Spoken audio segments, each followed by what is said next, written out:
You turn, and I'm surprised they don't shoot each other because they're swinging. So I mean, you swing and you're already like you're shooting.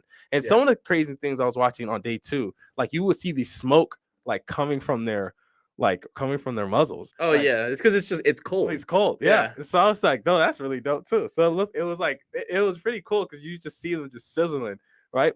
But they're like you're crawling, like you're trying to make moves on the 50-50, right? Everyone's trying to race to the 50-50 because I mean that's the center is where you get really the gain.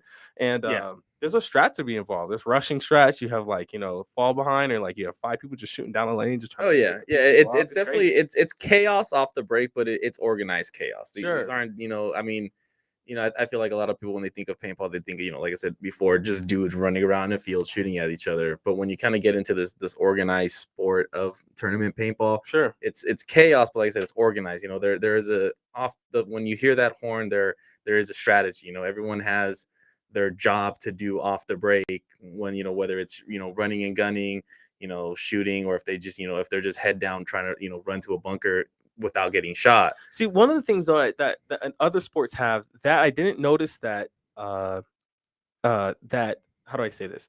Paintballing did is positions. It felt like they all played. There was there was no like, hey, you're a flanker, you're like a you're just like everyone is doing everything. There is no like really roles you have, or maybe I'm mistaken here. That's something I was. I mean, there's definitely roles. You do have players. Like you have the snake side and the Dorito side. You do Right. have players who are like, I guess that's like their specialty, right? Like playing on the snake side, playing on the Dorito side.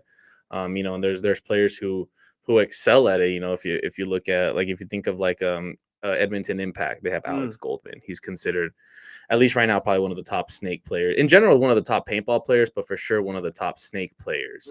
And then if you look at a Dynasty who actually won World Cup, they have right now. I don't think I think he's underrated. Dalton Vanderbilt. He actually won the Top Gun award for the tournament for the most kills in the event. Right. And he's typically a Dorito sided player. But and once you're at that level, everybody needs to be able to play everywhere. Whether you're like going snake, Dorito, if you're one of the guys who has to go, especially with this layout with that big wall in the center. Right. If you're the guy going up there who has to play the center, if you're more of a, we call it a 3, which is essentially you're the one who kind of stays back and essentially quarterbacks the team, or you can kind of see the whole field. So everyone has those like. It's kind of like your specialty or kind of what you're strong at. Right. But everyone at that level, and even at our level, you need to be able to play everywhere because like I mentioned before, the layout of the field isn't always the same. It always changes, from tournament to tournament. So you need to be able to adapt. Like for this layout specifically, the World Cup, the snake side wasn't really strong. It wasn't a layout where you needed to get into the snake. Mostly because the gaps to get in were really big. So it was difficult to get into the snake in general. So it wasn't a layout that was very snake dominant. That it was definitely a center dominant layout. So that's why you saw not a lot of teams were going into the snake, or at all even. Yeah. Okay. So one of the things I also noticed is that the players the players that are playing the game, right? You're obviously you have these paintballers, and what they're doing is you come off the muzzle, right? And since you shoot, you're not shooting like one thing I noticed is that you're not just shooting to hit. I know that doesn't make sense. You're shooting to stop people from running a certain way. Yeah. Like a lot of it is that like you're just trying to control a zone, I guess that's what they call it. Right? Exactly. Right? That's what it is. So you control a zone, keeping someone from being able to go that side, and then it allows your team to kind of like. It's really interesting the way you're trying to distract people, and then sometimes you just see everyone just stop shooting, and people just start scrambling, trying to find a new place to go. Yeah. And then now no one knows where people are at. And one of the things was really hard to find out, which is I was curious about being a player and how that would work, is that you don't know who's in or who's out. Like you really it's hard to count. Because so many like these you're shooting. I mean, how many bullets? How many paintballs a minute? I mean, a second. So we ramp. It's called ramping. The legal limit is 10.5 balls per second. That's how just fast like we're shooting.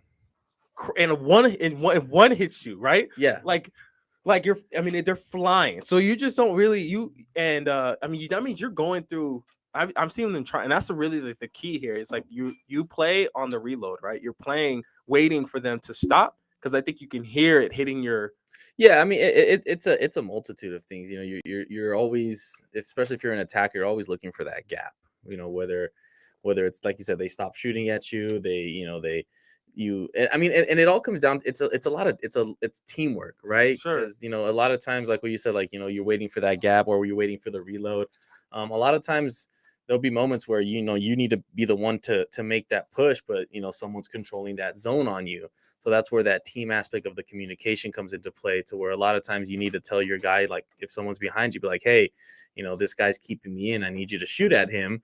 So that way, once he shoots at that guy, he puts him in. So he stops shooting that zone at you. Now you can make the bump. And sometimes you just got to do it yourself. You have to fight your way up the field by shooting back at him to tuck him in, and then you can go yourself. And the premise of the game, right? You're obviously, your goal is to eliminate the players, but that's really not the point. And what some of the games I notice is that sometimes you're just trying to, like, not only, I mean, it's really hard on the world level to sneak up there, but like you're just run. I've seen them just, and people will make it to the other side and not get hit. Like, it was crazy. Yeah. Like, it's just, I'm like, wait, like, how is this happening? But they'll run over, shoot everyone just to and then someone run behind them. And they would take all the it would take all the bullets, and you just like, and it's really tactical, like the way the game is developed and how you can see the progression, and it's really looks like a lot of potential. Just watching the way this game is done, it's really, really cool. And I'm kind of fascinated to why, like, it hasn't got. And I was looking at some of the comments of some of the actual world, and a lot of people were kind of, like they said, that the biggest disappointment is that, like, you can't really. It's hard to see what's happening because you don't really get to see. But the good news is that who gets hit because you can see the paint on them, right? Like, so. Yeah. But even then, it's gone. Like, boom.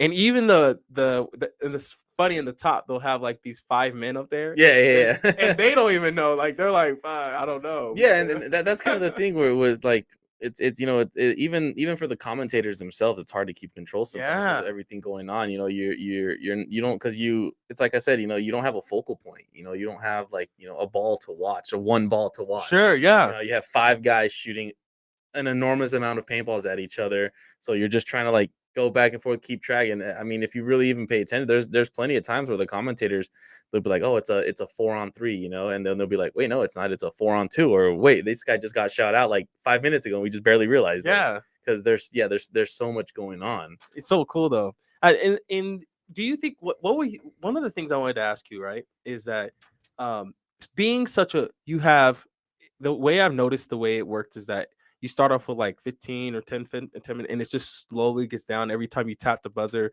you would essentially stop the time, and then you continue, right? And the goal is to have more buzzers than the other. Yeah, to score more points than the other team before all the time runs out. And one of the things I noticed is that if I don't know why they started doing one-on-ones, which I didn't understand.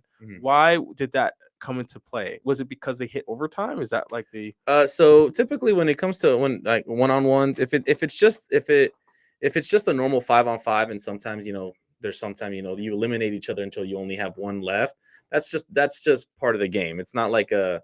But I saw them start off. Oh yeah. So once you play overtime, in pro you have your 15-minute regulation.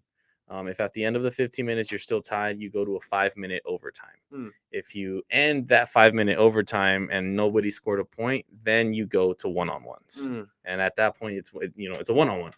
Whoever wins the one-on-one wins. But it's also timed. I think it's 5 minutes as well. If within those 5 minutes nobody gets hit, then they just another two come on. I'm not gonna lie.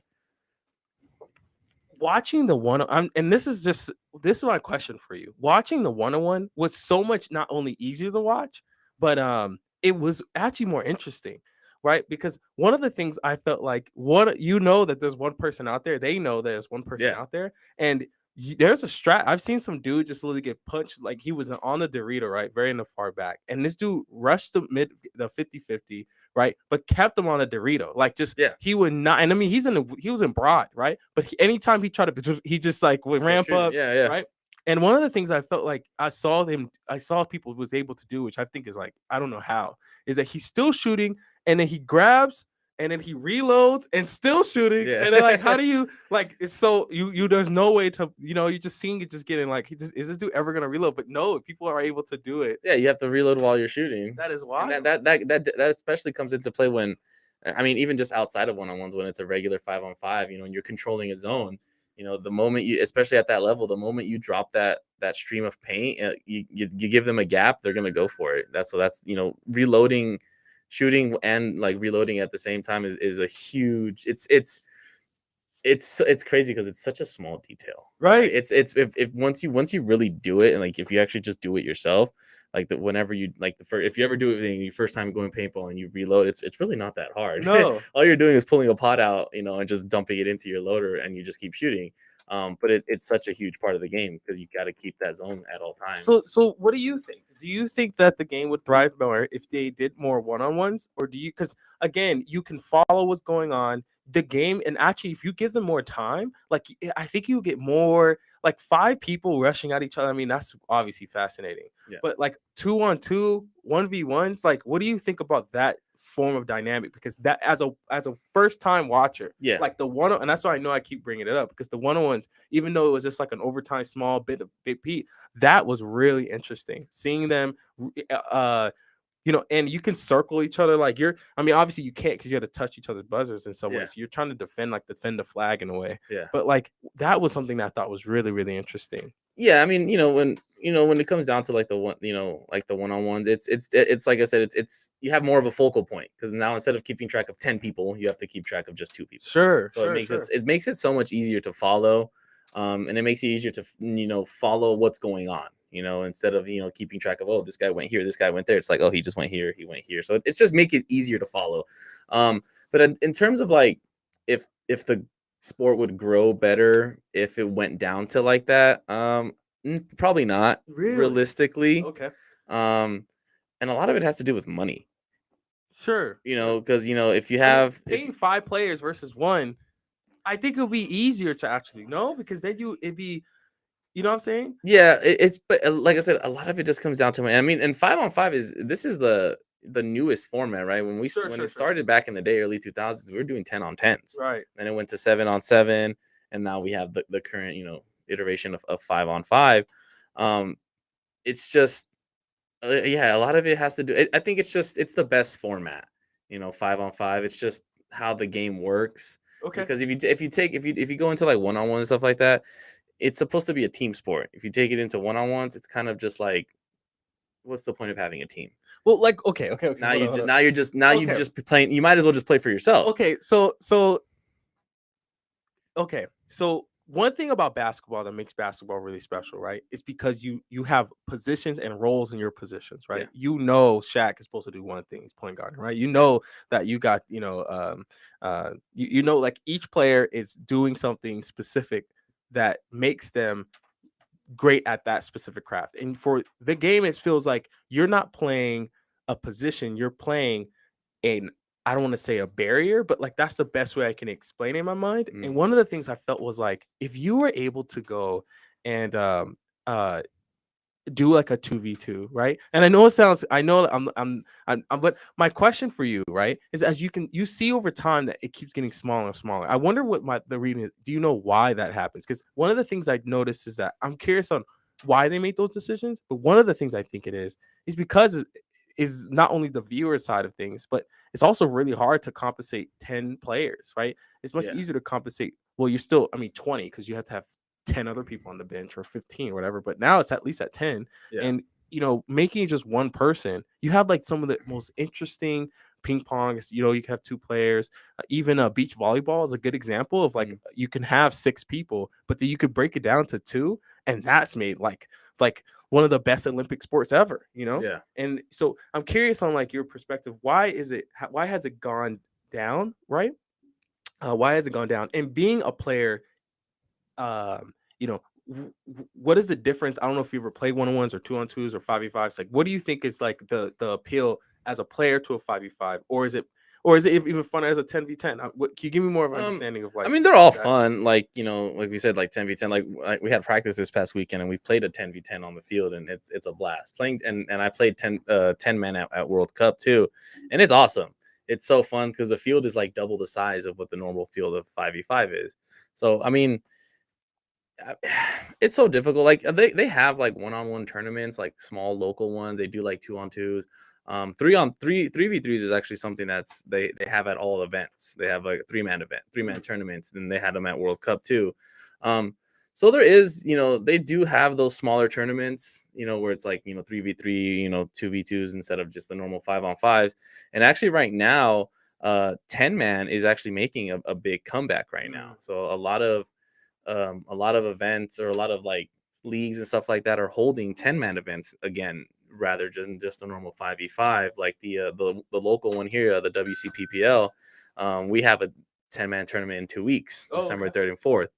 And this is the second annual one that they've done. So they had one last year and they're having one this year. So there's definitely the market for playing, 10-man is still there.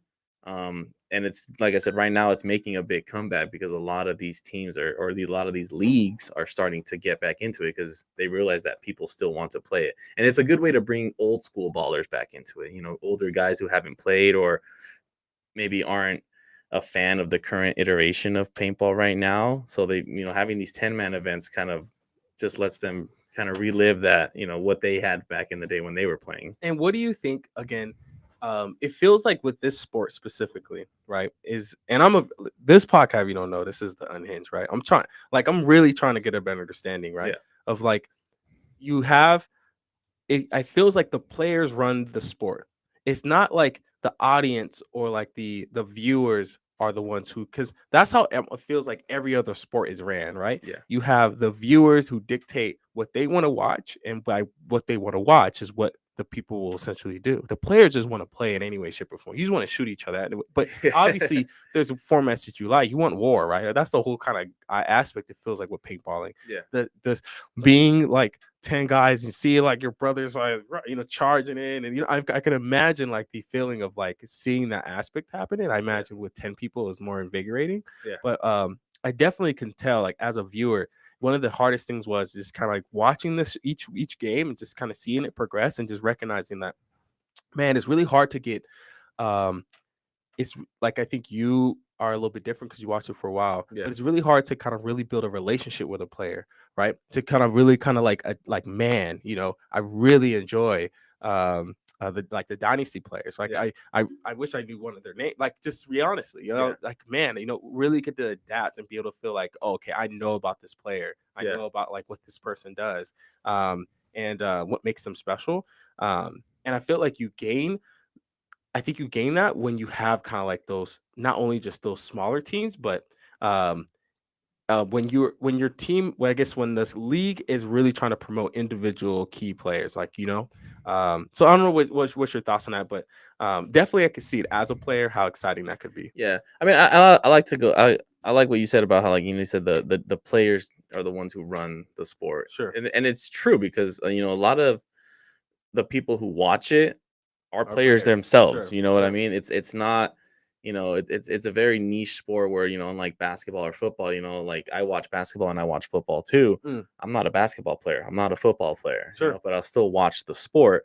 Whereas paintball is a little different, where most of the people who are watching it, the people you see like in the stands for events, those are players too. Those are most likely players who are also playing the event. Sure. And in their off time, where they don't have a game, or their day is done, or they got knocked out of the tournament, they'll go watch the pro guys because who doesn't want to watch the pro players play.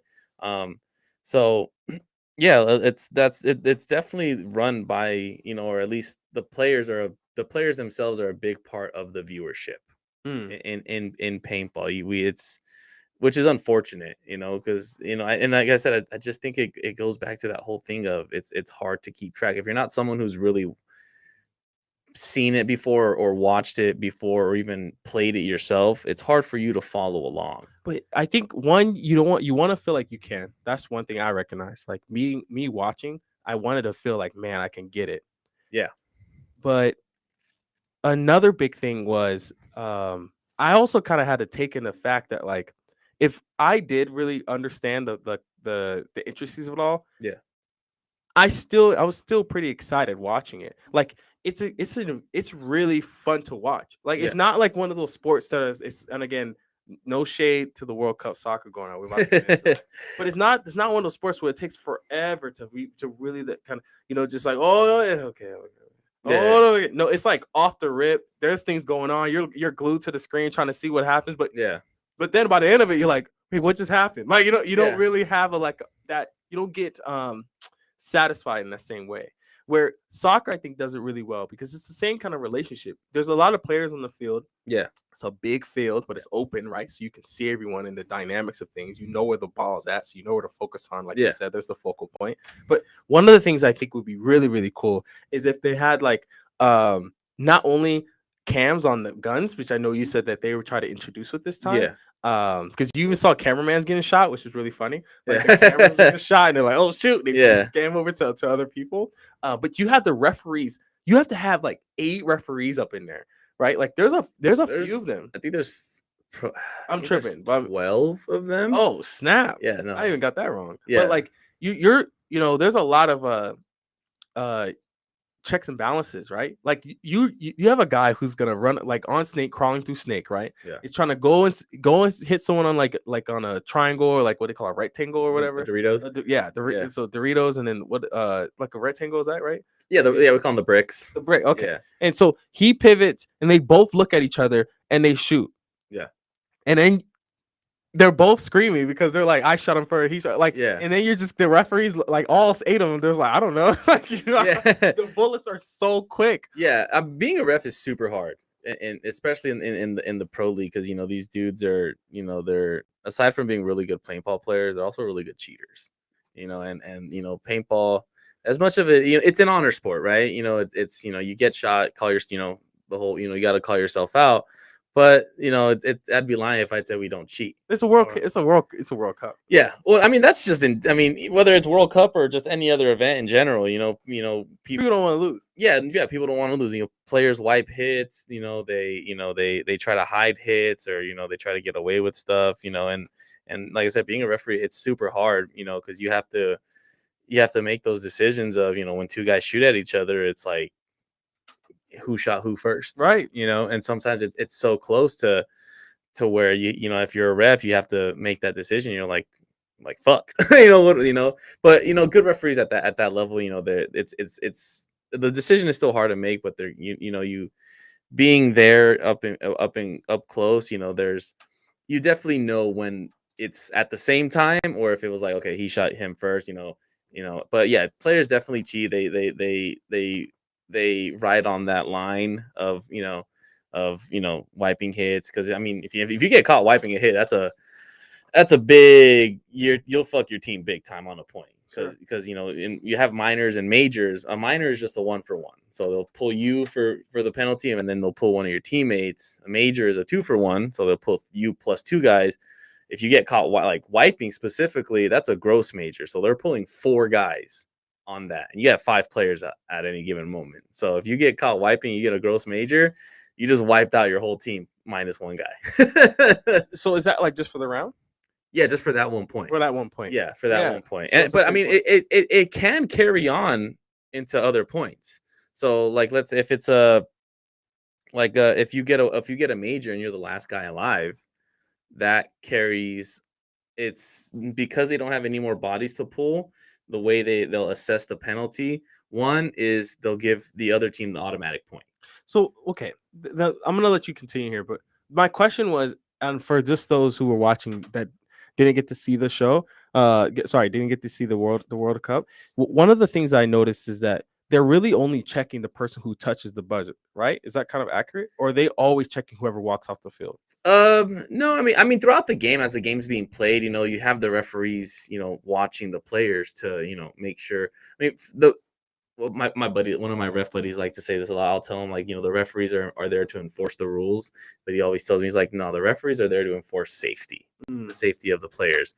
But they will enforce, the rules if they catch a player, playing on with a hit, wiping, doing whatever. But yeah, so when it comes to touching the buzzer specifically, they check that one player himself. Because I saw it every single round. You always check the person. He turns around, he makes sure that he has nothing on him. Yeah. But I'm curious about the others, right? Because I never got to see the other referees check some of the other players who still was there. Yeah. As they got off, because I imagine you just check your gloves if it'll still be on there, or I don't know how wiping works, but I mean, some people must be really good at it. So yeah, I mean, there's different way. There's so many when it comes down to wiping. It's like, okay, look, I don't want to say it, but like, you. I mean, when you're not being a wiper. Wiping a hit is nothing to be proud of. But it's definitely something that everyone's done. I 100% have done it. I've never gotten caught doing it. I remember one time I got shot straight in the hand. I was literally just holding a zone shooting, and the dude just hit me straight in the hand. I immediately came into my bunker, and I just put my hand against the bunker, and I acted like if I was like talking to my teammates, like calling out like where the other guys were, and I just started rubbing my hand on the bunker until it went away. So I mean, there's creative ways to wipe. Whether it's like if you get shot in the leg while you're running, you can slide it off. Or you can, like I said, you can like rub it off on a bunker, or sometimes you'll just literally just do it with your hand. But as far, like I said, going like with touching the buzzer, yeah, they're only checking that guy because he's the actual one who touched the buzzer. So they want to just make sure at least one person. Yeah, he has to be clean because he's the one who touched the buzzer. If they find a hit on him, then it's a dirty hang, and it's either a no point or it's a point for the other team. Ooh, yeah. But there are instances you can be called out for a hit while they're checking him. Like if you're still like I said, if you're playing on and the ref sees a hit on you, you're eliminated. And if you're still playing on, you're gonna get eliminated and you're gonna get a minor for it. Yeah, see, I think that's I didn't see anyone during the World Cup. Sorry, I wasn't really catching if anyone was caught wiping. I'm not sure if you saw it during this. No, I didn't see any, but probably because they didn't know. Just because they didn't throw a flag for it doesn't mean that nobody did. Of course, yeah, of course. So so one of the things I was curious about as well is I think you were about to go into it. So you have these people who obviously they're trying to not get outscored, right? You're not trying to lose here, right? But you only get 3 matches, right? You only get 3 matches. If you lose 3 matches, then you're eliminated. Essentially, that's the way I was. Yeah, I mean, it's kind of just like every other sport with you have the group stage, right? You have the pro division just any division. You're separated into groups depending on how many teams are in the division. It's a group of 4, group of 5, or and so on. And yeah, you typically get 3 prelim matches. And depending on how you end up, how many points you get, or just it's basically goes off of wins and losses. Right. If you win all 3 of your prelim games, you're most likely moving on to the playoffs or to the next round. If you win 1 and you tie 1, lose, or if you win 1, you lose 2, win 2, lose 1. It kind of just goes like with every other sport, like like with soccer right now with the World Cup going on. It's all based off of points. Right. You get 5 points if you win a game. If you tie a game, you get 1 point. If you lose a game, you obviously get no points. So yeah, it just works off of a point system in the group stages, and then once depending on how many teams there are, they'll either take like top 2 per bracket, top 3, top 2 plus 2 wild cards, and then they'll kind of depending on then they go off of seeding, like who has the best record, all the way down to who has the worst record of the teams that moved on, and then they'll seed you accordingly, and then they'll start the playoffs. I think one of the things that could do really well for the because one of the things I was thinking earlier was like man, I'm trying to figure out like how do you get into this? And the only thing I didn't look close enough, but the only thing that made sense was the military. Like you had the Army and the Navy play against each other. Yeah, so they had the what's it called? I think it was called the Commander's Cup or something like that. I forgot what they had a name for it. I turn the notifications off, sir. I'm not sure whose that is. That was actually my phone. Oh, okay. I'm about to watch. Oh, I was gonna say I'm tripping. I was like, yo, is that me? I was like, someone's trying to break into my house. It's my camera going off. Oh, snap. Hey, listen, guys, they got you. They know where you're at. There we go. Yeah, they're like, but it's real life out here in the street. Yeah. Hey, get the paintballs out. But going back to like we said, yeah, so they had the cup with those Navy, Marines, Air Force, and Army against each other. that was just kind of like a little fun thing that they did. It wasn't like that's not something that they do year Was round. that actually military members? Yeah, it's actually active and former military members. So that's a question I had, because one of the things I'm thinking about, like, okay, how do you get high school students into this, or like maybe a college team, because there are college paintball teams, by the way, too. And I was curious. I was about to ask you about that, because like one of the things I feel like was that this league could you really use is kind of like that ramp up like you get when it comes to every other sport, right? Like, we're gonna get into soccer. You were talking about travel teams, and you have like these other teams you're working with, like, so you get to work and you get to grow within the as you get better and better, you get to go and grow in better teams and so on and so forth. So is there such a thing like with like, I know you mentioned you and your team, you get to practice. How does that work from you going from, to getting to that pro level? Like, what does that process look like? I mean, for one, it's hard work. You got to practice. It's a lot different from soccer or any other regular sport where you can just go to the field and just run around, throw the ball, kick the ball or whatever. Where with like I said, with paintball, most fields are only open on the weekends, so you kind of have like Saturday and Sunday to really get your work in. Or if you have like a big backyard, where it's like open, you can practice back there if you have air and paint, or if you're lucky enough to be close with like a field owner, like someone who owns the field. He'll let you practice during the week when nobody's there, if you're lucky. But basically the progression from moving from like beginner up to like pro is you playing tournaments. There is a ranking system in paintball. Just like with like like college football, there's Division 3, Division 2, Division 1 teams. It's the same thing in paintball. There's you start out, there's Division 5, Division 4, 3, 2, semi-pro, and then pro. And there's a ranking system too. Everybody has, it's called pbleagues.com. Everyone has a player profile, and that keeps track of all the tournaments that you play and all the points that you accrue from those tournaments. And depending on how good or bad you do, that there's a point system that starts moving you up as you keep playing tournaments. So you'll start out at beginner or just nothing. And as you move up, you actually have to do well in tournaments, your points will move up, and it'll start your classification will go up.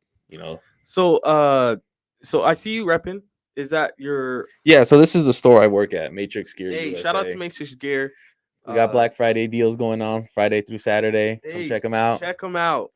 Check them out. So one of the things I think is interesting is that you were there, right, at the World, right? Yeah, our booth was literally like the pro field was right behind our booth. And you also got to play a little bit. So how does that work? I don't know if you got to play an actual tournament per se, but like, I played. So I mean, so World Cup, you had the pro turn. You have there's more than just the pro division at World Cup. So you have the pro division, you have the semi-pro division, D2, D3, D4, D5, all the way down. So I played in Division 4 X Ball. Oh, yeah. Okay. So X Ball is that timed format where you play by the clock, not just how many points you score. So I did D4 X Ball, and we played. We didn't do that well, unfortunately. But yeah, I got to play, and then and the way as far as like how do you play it, you just have to register. Okay. You have to whether whoever's team it is or whatever, it's that same website, PB Leagues. You have to go on there, create your team, and then depending on every tournament in the damn world is basically on that website.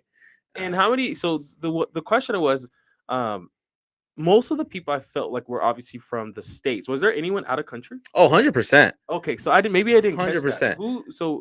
Who was the? I don't know if you know any pro teams that maybe you can reference, but I was wondering like who's the ones that, because a lot of them I just saw LA and Sacramento. Yeah, so when it comes to the NXL Pro Division here in the States, yeah, most of the teams are from the States. But this is the World, right? Am I wrong? Yeah, World Cup. Yeah, no, it's definitely World Cup. But I mean, it's called World Cup, but it's still part of that same league. They just call it World Cup. It's the culmination of the entire season. And yeah, regardless of, there are teams that come from out of the country. So specifically with like in the pro division, it's usually a 20 team division.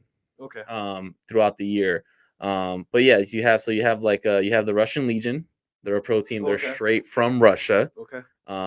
You have Edmonton Impact Okay. from Canada, obviously. Okay. A lot of those players, though, they're still going to be American. It's kind of Right, they're of still course, from here. sure. The Russian Legion, all those dudes are straight Russian. They have a couple dudes who I think are from like Colombia, just because of like with the whole COVID thing going on. Sure. It's been hard for them to be able to travel overseas.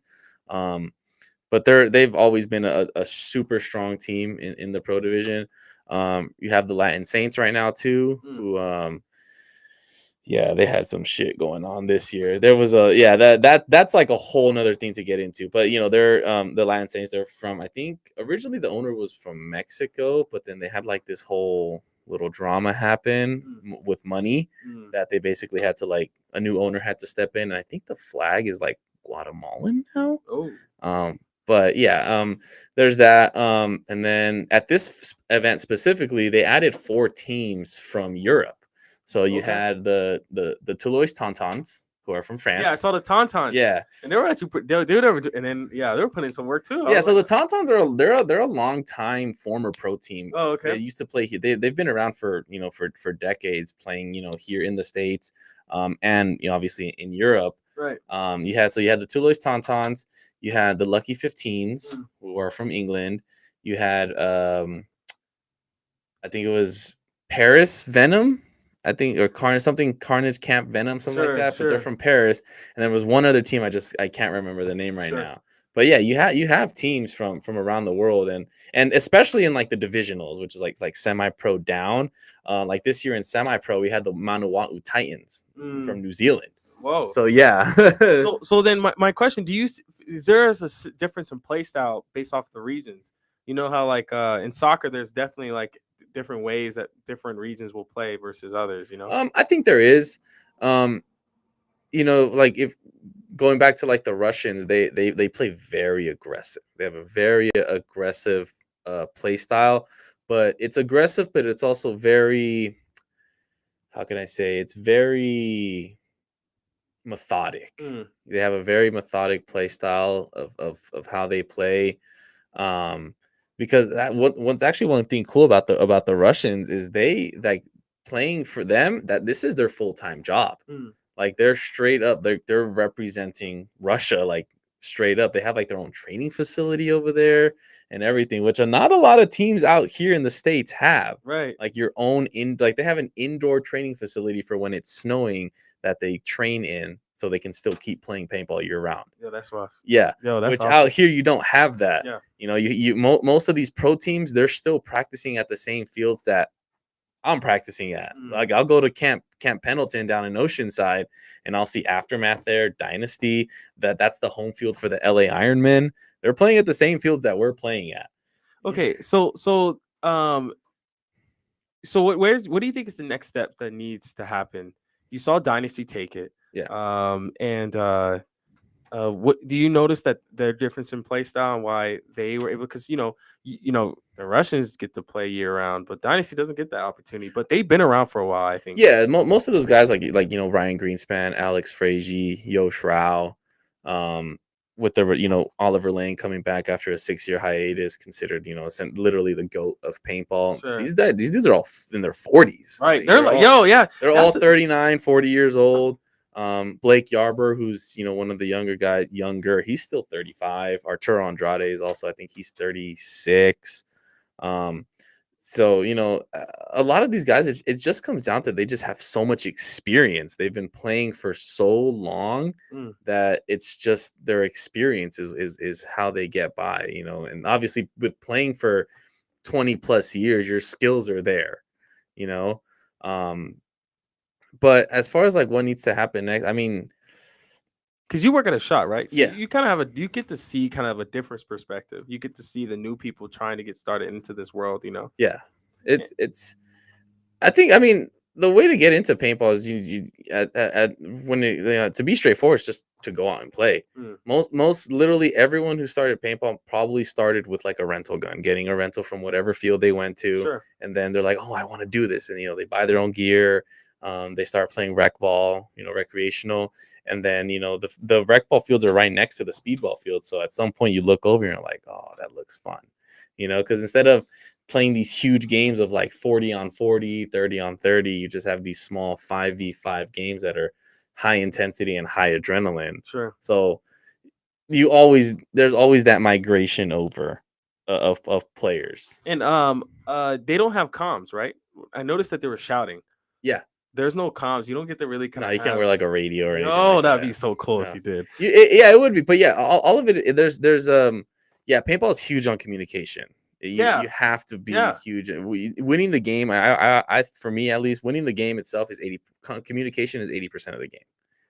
Because you don't know, but other people get to hear what you're doing. That's why I feel like, well, football, you kind of are doing the same thing, but you have your own lingo. Well, that's the same thing with paintball. Every team has their own codes and call outs for different stuff. There's certain things that are identical in a way, but every team, has their own call outs for like the bunkers on the field. Every bunker on the field has a name. And that's the name of each one is going to be specific to whatever team you're playing on. Everyone has different calls, like I said, except for a select few bunkers are probably going to be the same name just because that's just how they've been throughout time. Every team has their own call outs. That's interesting. I feel like one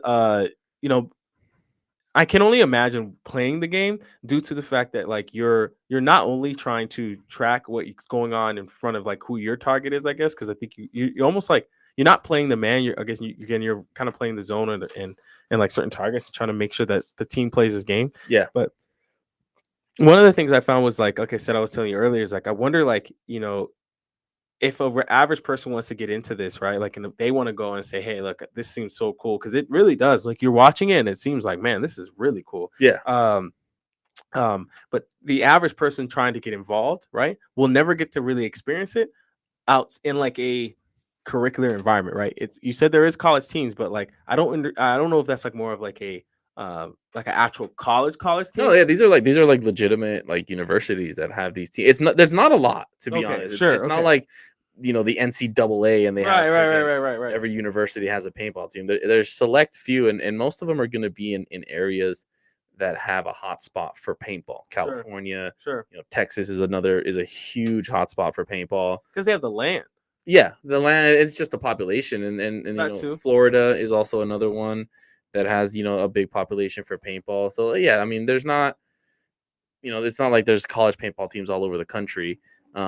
Unfortunately, that would be great. I think it'd be so cool if they did, because then you kind of have you'd be able to like kind of create like the NCAA of paintball, where you have these college teams and you have these pro teams scouting these college players to eventually bring them up to play pro paintball. So I think that would actually be kind of cool. I think that would be a definite way, maybe a one way, or at least one idea of a way to grow the sport, is maybe kind of have it to where there is like a feeder system. And do you feel like it's stagnant, or do you feel like the sport is slowly but surely growing? That's a difficult one to call, really. In terms of growing, I think the sport is growing. Maybe not, definitely not at the level that all these other sports are going to grow at, just because it is a very niche sport. And unfortunately, to play this sport, you have to have the finances for it. Yeah. That's the sucky part about it. You have to have. What is this? The cost of this? What is this gun cost?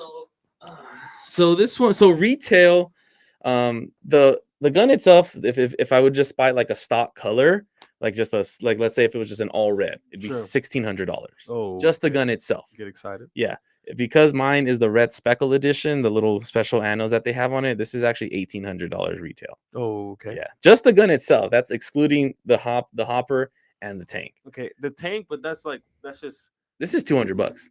That's $200. $200 for just the tank. And okay, so obviously you don't have to buy new tanks, right? You just no. So yeah, you can rehydro them. Usually tanks have a 15-year lifespan. Oh, snap! Yeah, and every 5 years you have to get them rehydro, basically like certified that they're safe to use again. Oh, snap! Yeah. So not anymore. If you dig on YouTube, you can. There is a video actually. Holy snap! So there's a video of a guy. During a game, this is old. This is like back in the day. I think this was still when 10 Man was around. There's a video on YouTube. I forgot what the name of it is. You can look it up though. A guy off the break, horn blows. He runs into his bunker. He dies. the tank explodes, like literally explodes off the gun, shoots back, hits his teammate behind him, and breaks his ankle. Because I mean, there's 4,500 psi of pressure in the tank, and it's outputting at about like 500 psi. So there's a lot of pressure in here. So before they didn't have the like, I guess like the safety do you have to stuff. refill that? Yeah, just about. So the air stations you refill after just about every point, really. Oh, okay. That's my question, right? You come off after every point. The air stations are right there next to the pits for during a tournament. You just refill it, and that's where you refill right here. Yeah, right here, the fill nipple. Oh, I got and then these little 2 silver pieces on the sides. These are the burst sticks. This is like the safety side of it, where if the tank overpressurizes, instead of it just blowing up, these are designed to blow. And it'll essentially let the air out. Oh, okay. So yeah, tank's $200 though. This regulator, just the regulator alone, is $180. So you're at, basically close to $400 just right here. And the feeder, what makes this feeder special? It's just the technology inside of it. So the Spire 4 uses like a sensor on the inside, just right in the nose piece of it, that as soon as you start firing the gun, it essentially senses the shooting, and that is what tells it to start feeding into the gun itself. This is another $200 to $250 right here. So all around, you're looking at about like just right here alone, like $2,200. And how important is the actual equipment though? Like how important is like your actual gear? Like your like what I'm wearing? Yes. Outside of very. Goggles and dang, jeez, I thought you could just throw on some sweats. I mean, realistically, you could. I mean, the gear, like the jersey and the pant itself, is really not important, because they don't give you any tactical advantage or stuff like that. The part I would say is important is your protective gear, like your knee pads and your elbow pads, so when you're diving or sliding or whatever, you're not wrecking your stuff, Mask. I mean, we always tell people, like at the store, especially when we have new people coming in, they're a lot of people they're on budgets, and they're trying to get into the sport, and we try to help them out as best as we can. So because at the end of the day, the more people playing paintball, the more it's going to grow. Of course, we always say grow the sport, because we want people to play, and we want people to feel included. Right. We don't, and that I think that's one way to grow the sport is if you're in it already, don't include other people. You have a lot of times you have these, when we're practicing on the field, you'll have those rec ballers come over because they want to get like their first game and try to play. And a lot of times you'll notice they're timid. They're kind of scared. They're kind of waiting, or they're just like sitting off on the sidelines, or even when they're playing, they're kind of just sitting there. They're hiding. They don't want to get shot and stuff like that. So we'll start like telling them like, hey, like go for it. Like, hey, come over here, especially when it's kids, right? Because kids they're the most scared ones. Yeah, dude. So they'll just sit there hiding, trying not to get hit. Yeah, paintballs per second. Y'all like, and that's slow. It used to be. We're at 10 now. It used to be we called uncapped semi, which is basically meant as fast as you can pull the trigger is as fast as as fast as the gun can shoot. So it used to be like people were shooting like 15 plus per second. Then we went from 15 to 12.5 during the PSP era, and now with NXO we're down to 10.2.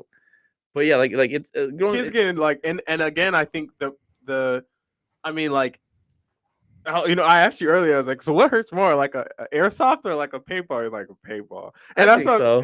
And I mean, these kids are getting just dinked. Oh no, Daddy, I don't want to do this. No, take me out. Well, and that's kind of what we try to do. Like, when we have like these kids come into the store with their parents, stuff like that, and they watch the videos and they want to start playing, or they went one time, or sometimes some of them they haven't even played and they want to get gear, and we'll ask them like, have you ever played? And they'll be like, no. And they'll be like, go play first, because we actually had this happen a while back in our store. A dad and his son came in and he dropped like $5-6 grand on equipment for him and his kid. They went one time, the kid got shot, and he was like, I don't want to play ever again. So he spent like $5-6 grand on all this stuff, and he basically had to sell it all for a loss because they never went. So that's why whenever people come in, they want to buy all their gear and stuff like that, we're like, go play first. Don't just spend your money on the sport you've never played. At least try it. Is there any similar sport to help prepare you? Like, I feel like for every sport there is kind of like this kind of introductory, like you want to play baseball, all right, let's start with catch. Throw balls, you Yeah. catch. Right? You know what I'm saying? You want to play tennis? Like, all right, let's go play the handball game. Yeah. Like you get a wall, you just throw a ball and bounce off. Like there's some sense of just kind of growing into something, right? Yeah. So with paintball, there wasn't really. Now there is. We have. Like, let's take you to the gun range. It's like, can't shoot someone though. It's like, let's just go and shoot people. All right, let's get it. All right, you want to play paintball? Like, you know what I mean? I mean, you can play Grand Theft Auto, maybe. Hey! Maybe that's one way. But no, but so they came out recently with these things. They're called gel blasters. Oh, okay. Yeah, and it's basically like little Orbeez. Oh. So and the gun, they're like little toy guns. They look like Nerf guns, and they shoot the little Orbeez. You have to put them in water to get them to where they're supposed to be. That's kind of what right now is like a good way to get kids into it. Okay, now listen, look, if I was smart, right? Okay, I'm not. But I'm thinking like, okay, we could start a kid league, get these Orbeez, to just like every round oh damn, you know what I mean? Yeah. Like that'd be kind of cool. cool. They actually did it like so like at events like at World Cup, they had this little inflatable arena, like a little tiny baby one that they did. So for kids to go in and start playing and shooting at each other. So like I said, that's kind of the one way to get into it, to we've had kids come in before where they're too young to play yet, but we're like, oh, like why don't you get a joke? Like, we'll tell the parents, hey, if they can't play paintball yet, or if they're scared, why don't you get them a gel blaster first? They can play with that. And we've had them like, we'll go outside and we'll like shoot them in the back with it or something to see if they can handle it. Some of them will be cool with it. And so the parents will buy the gel blaster. If you like, hey, come to the back. Let me show you. Okay. No, we had that one time. We had this guy. He's a baller. Like he plays a lot, and he was trying to get his nephew into, or his nephew saw and wanted to get into playing paintball. Right. So he took him to the store one day, and he was buying gear and stuff like that. And the nephew wanted to play, and he'd never played before. And the uncle was basically like, "Are you sure? Like, can you handle it?" And he was like, "Yeah." And then I asked, I kind of started it because I was like, "Have you ever been shot before?" And the kid was like, "No." And then the uncle was like, "Let me shoot you." So he got his gun. Assume the position. Yeah. So we went out. We went outside into the parking lot. And we just had the kid. We gave him a mask. Obviously, safety first.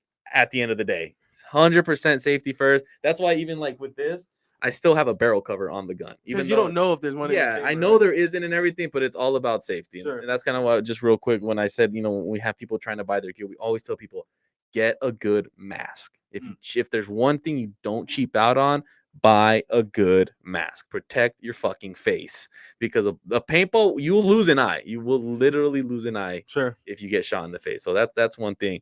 But yeah, like I said, we gave that kid a mask. We took him outside to the parking lot. He took off his shirt. And we literally just had him like run from like one corner of the parking lot to like 20 feet, just run. And his uncle just blasted him as he ran across the fucking parking lot. And oh my God, it was great. He hit him like 5-6 times. The kid was like, okay, I'm okay, just trying to hold his crying in. That's lit. Hey, look. Hey, this is not for the weak. There's no other sport that's kind of like that. Obviously, you have to kind of, I know we were talking about this earlier, like kind of the rivalry between the airsoft and the paintball community. But looking at the paintball community, one thing I think is really interesting is that there's this like huge game that people play. Yeah. I don't know if you're familiar, like this like game that's like on Nintendo. It's like this paint game. And you just like color like the oh man, Sarah, you know what I'm talking about? Splatoon, I think it is called. But you get to paint the ground and just try to. It's just a huge Nintendo game. Yeah, I think I know what you're talking. I don't remember what the name of it though, but I get what you're talking about. And obviously that appeals to kids, and I feel like that's why so many young kids want to get into it. But it hurts when you get really shot. It does. But I mean, there's plenty of kids playing the sport. We have like kids who are like 13, 14, 15 years old playing the sport. Like we just had and the WCPPL, which is the West Coast Players Paintball League, literally the biggest league on the West Coast of the states. And D5, the team that took the series championship, is called SQD the Kids. Oh, really? And most of them are literally like 15, 16, 17 years old, and they won the series. And you're talking about, you could be D5 and still be, there's like 30-year-old guys, right? You know what I'm saying? So it has nothing to do with age. It's all about your ranking. But like I said, you had these kids playing and they won the series. So there's people from all age groups playing up down to like 13, 14 years old up to like I think in the pro league San Antonio X Factor. I don't think he played Cup.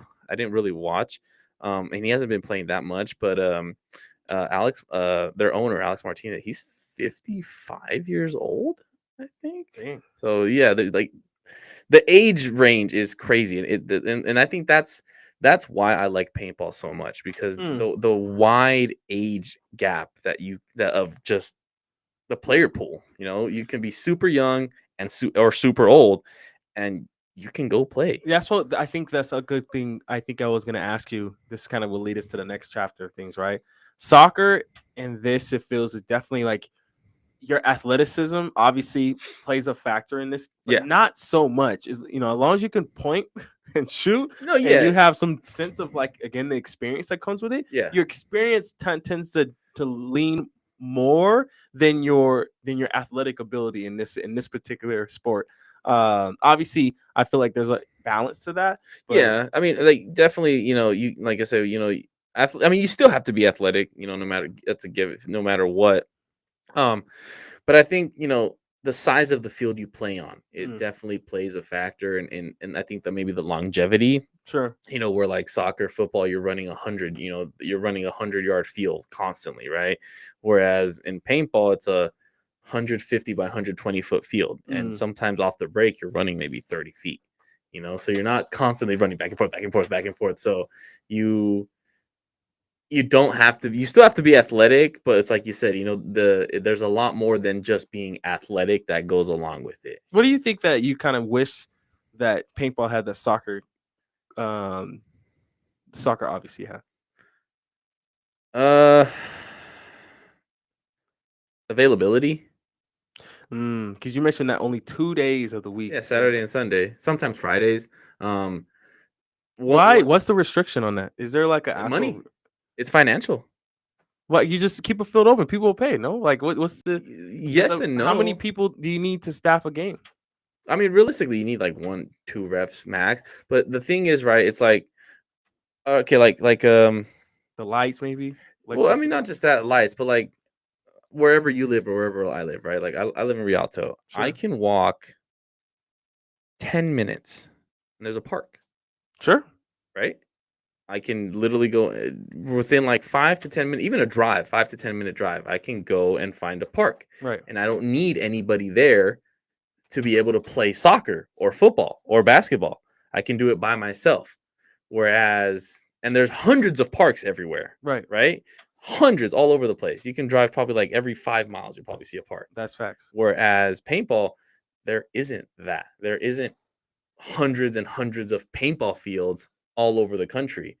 Like from here alone, you have 4, right? You have one in Paris, you have one in Lake Elsinore, you have one in Corona, you have one in Moore Park, which is by Simi Valley. You have another one in what's called Combat, that's like by Six Flags up in Valencia. And then you have like Campete down in Oceanside. So those are 6 fields, but the closest one is still 35 minutes away. You know what I mean? And you need what, like on a because all you guys are different levels. That's what I think is interesting, right? Because you mentioned that it doesn't matter your age, you can always join. Yeah. So I feel like this game has that leg up, because if you don't, you can play with a 13-year-old, you have a 50-year-old, and they still can be competitive against each other in some way, shape, or form. I mean, that should kind of give you, unlike soccer where like basketball, I guess you're right, you can play with old heads, you know what I mean? But I guess you're right. I guess there is some sense of like the accessibility of just like, hey, I can go there right now and just be able to hit the field and go and pick up a game. And like I said, and it comes down to the equipment too. It 100%, right? Like all I need for, like, if I want to go play basketball right now at the park, I don't need even basketball shoes. I can go in my jeans if I wanted to. All I need to do is go to Big 5 and buy a $10 basketball, and that basketball will probably last me a year. Sure. Right? And that's all I need. I don't need to buy anything else. But if you're that invested, then you obviously are going to be actively looking to play, right? And so I feel like you do have, I mean, just the the cost incentive of you getting one, you having this, like, so this is example, right? I play this game called Flesh and Blood. It's this card game, right? Yeah. And the deck alone is like $500-$600. Like, just to play a 40 card deck, Right. it's almost like, it's a good substantial amount of equipment that you get with the deck. You have to bring, your hero and all that. That's like almost $1,000, like, in total. Now, I'm not talking about 2-3 G's you're dropping here, but I will drive up to Riverside to go play a game on a Saturday. I will go up to Pasadena to go do a game out there. So, like, it gives you, because you're invested, and you have other players who will come because they're all invested, and they make a good way of making it happen, especially because there's an event search list. You just search and say, these are the events that's happening. People will show up and play. Yeah. Right. So do you think that people just wouldn't show up? You think? No, I know people would. That's actually kind of something that we've been trying to do. So, I mean, being open during the week, it's not unheard of. You know what I mean? It's not like it never happens. Like, sure. Like in Texas, right? There's a field called PB Fit, in Waxahachie, Texas, and I know, right? It's fucking, what a name. But they actually have night games. They Wednesdays and Fridays, I think, from like 6 to 9. They have night games. They have lights set up above the field with wires running across, and they run night games, and people show up. So having it during the week, would you do that? Would you 100%? You would show up, 100%. like, almost like, if I mean, obviously you work a job and you work nights, but Yeah. a daytime thing, like, you would make it happen. I feel like there, obviously it's a risk. Yeah. Obviously you're a business, and you have to make sure that the economy doesn't look very good at the moment right now. But I'm just saying that in terms of, like, all that aside, I know it's reality, but all that aside, you do have a loyal team that's obviously invested.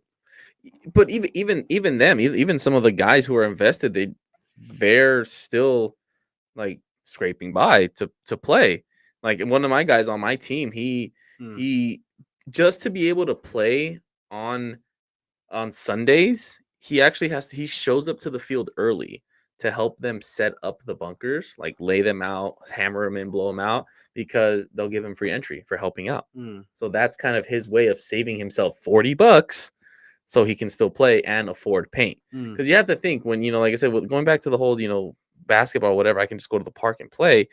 Even like during the week, I'm still gonna, your minimum, you're gonna be spending like $60. $60-$70. Yeah, see, a game for me is like $5. Exactly, because you have to buy your entry, which is at least $30-$40, and a case of paint is going to cost you at least $30 too. So you're spending $70. So let's say you were to go like so that's $200 a weekend every day. That's a lot. Just about. Yeah. I can see the paint is in itself could be an issue. Yeah, and that's the thing, right? Like you said, like, going every time I'd want to go, I'd have to pay, like, let's say, like, if I lived in Texas and I had that PB Fit place right around the corner. If I wanted to go Wednesday, Friday, Saturday, Sunday, Wednesday, Friday for night games, Saturday and Sunday for the normal stuff. What's the incentive then? Like, it's the love for the sport. Who won the Dynasty? What did they get? So for this specific, no shade, just yeah, no. So for them, I mean, like, I think I mentioned like a prize tournament, or like, I mean, so they won the series championship, so they get a nice big trophy. Sure. For the series, they get the trophy for winning World Cup. They get obviously their medals, and they get they won, I think, $40,000. Yeah, they don't have enough. See, yeah, and now you have to think, and that's divided between all these players. That's between 12 players. If they give some to the coaching staff, and you also have to think this could also be paying for their flights, their hotels. I don't think so. That's not how it works. Brand deals normally that they'll make money off of just people buying their brand, right? Like, or their sponsors and stuff will cover all that. Not necessarily. Not it. You can't take prize money away from, like, your actual. No. I'm not saying that 40G's got to go to, like, at least the players. So, like, no, it does go to the players, but I'm saying what I mean is, like, okay, like, I'm one of the players, right? Like, we won $40,000. What is that roughly, like? 2 G's maybe $3,000 a person. Sure. 3, so that $3,000, yeah, it goes to me, but I'm using that $3,000 to pay for the expenses that it took me to get here. Wait, so your team doesn't cover that? Not all teams, but you're a pro team, though. I think right. But remember, like I said, this isn't a sport where you're making money. This is paintball is a sport where you are literally doing it because you love to play the sport. There was a saying, I don't know if it's the exact saying, but my manager at my job told me that one of the league owners, literally, he asked him, he's like, he asked them, what's the quickest way to make $1 million in paintball? Start with 2 million. Yeah, that's rough. Yeah, it's not a big money sport. So a lot of these pro teams, yes, they have sponsorships, right? Like let's look at like Tampa Bay Damage, right? So they're sponsored by Lux DLX. They shoot this gun. They're sponsored by Bunker Kings, which they wear their masks, the pod packs. They shoot the hoppers that they make, the protective gear and all that stuff. They're sponsored by Social Paintball. I think they make their jerseys. And obviously they're sponsored by GI Sports. They shoot their paint. So they have all these sponsorships, but that's it. They're getting their gear paid for, but who's paying the players? Nobody. But there's a okay. So interesting. Maybe there's some sense of just me trying to understand a little bit more about the world. I think it is a tricky thing then, because if you're not, a lot of the players, they have jobs, like regular jobs, and a lot and a lot of these guys, I'm not saying the Russians. Yeah, well, yeah, like I said, unless you play for a team that has a millionaire owner, like Edmonton Impact, Houston Heat, they're owned by Randy Sarge Smith. He actually he's a millionaire because he made his money working for UPS. So he actually pays his players, the Russians.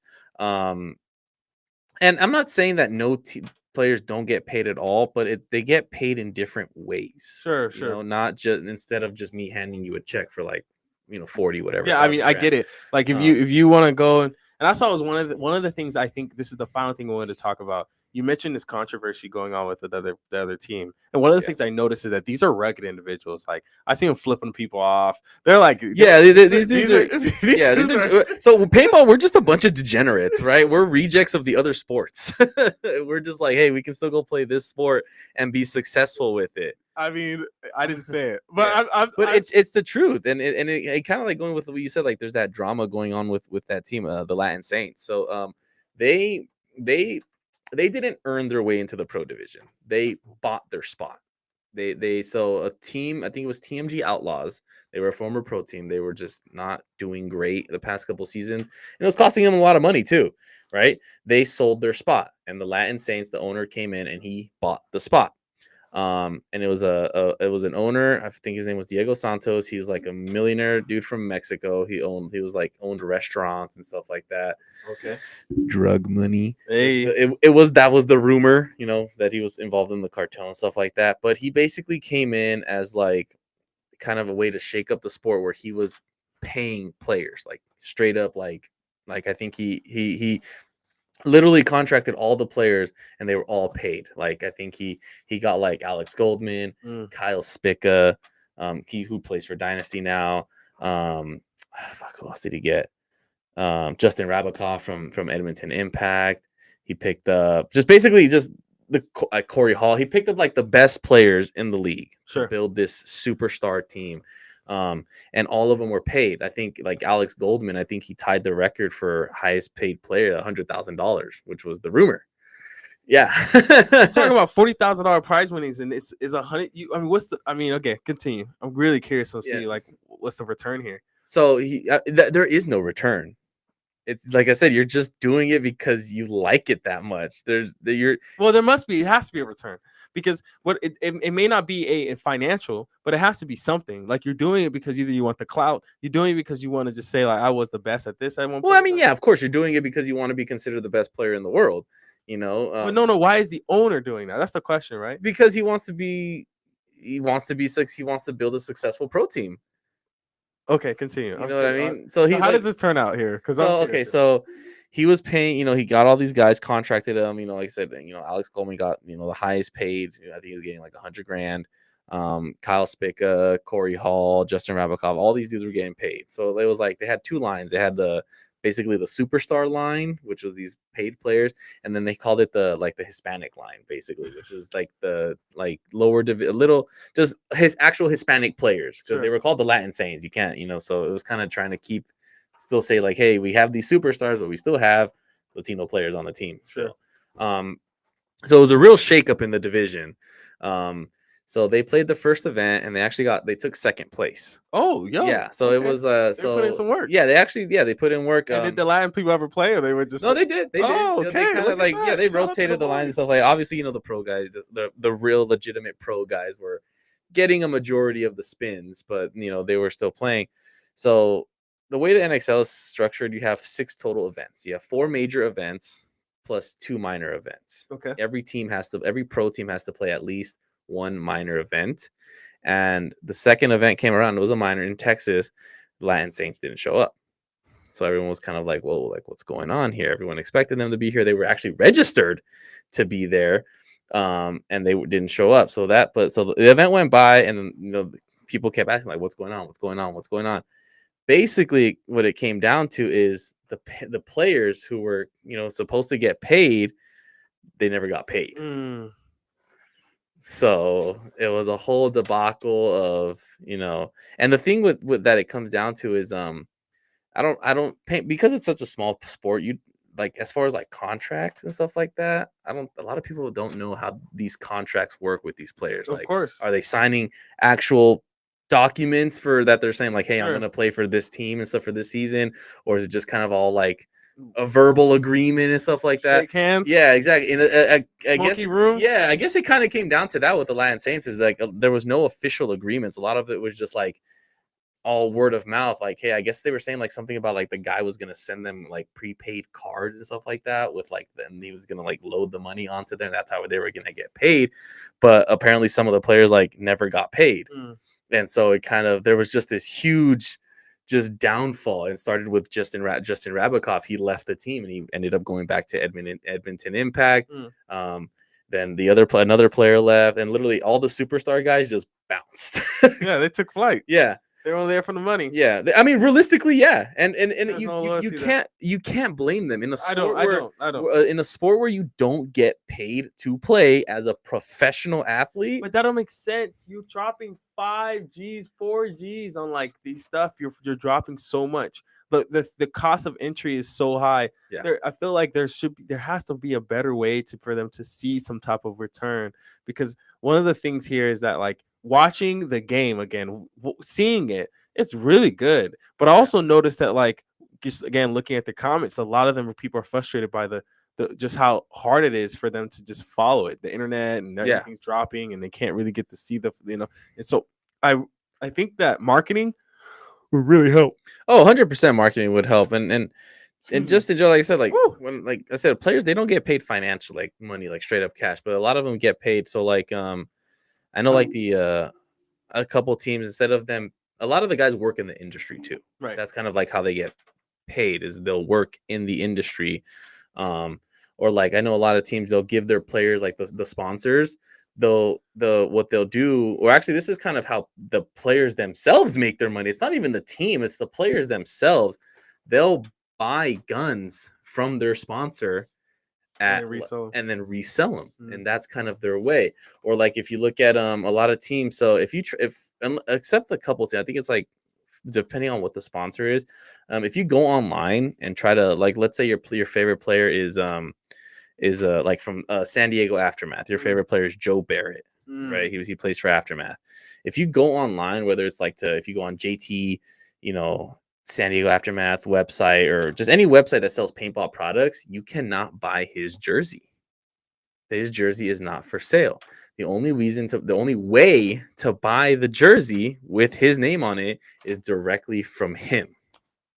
Interesting. So what they'll do is the players themselves they'll go to like JT in this instance, their sponsor, and they'll buy a select amount of jerseys with their name on it, so that they can have the ability to at least have some return from the brand.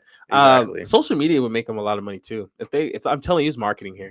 I feel like if they had a sense of just, especially YouTube, like I feel like they can blow up on YouTube, especially through like shorts. I'm very this is an interesting world that you have introduced, and I think it's really cool to kind of see how it's been going. But it's really discerning to see that like it's $100 to play at a field. Like, it is, trust me, and we ourselves say the same thing. Like, we'll like, if you're like in the inner circle, you'll look at the cost of playing to like go play a tournament, go play an NXL, right? And it's so fucking expensive. Yeah, like just to get that in perspective, everyone, because I know a lot of people are like, well, that's not bad. I mean, okay, look, if you make $20 an hour, Yeah. right? Like that's a full day's of work. Yep. And if you go there once a week, then you just spend a whole day's of work just to go there just to be able to shoot. That's not including the equipment and the rest of that stuff. Yeah. So if you try to go there 5 days a week, then you just spent your entire paycheck without paying food, water, utilities. Yeah, I'll give a realistic breakdown of how much is real life. If I didn't work for Matrix here, I'm thank God I work. Well, no, because it's a work trip essentially, so I have a lot. My room and board is covered. Sure. So it makes it so much easier. But if I didn't work for Matrix here and I wanted to go play a World Cup, right? My flight alone, I flew out. I could have driven, but I was like, I want to fly. Sure. Like, so I chose to fly. I had to pay for that myself. That was, I think my round trip ticket was like $350. Yeah, dude. To Florida. Just my flight, dude, alone.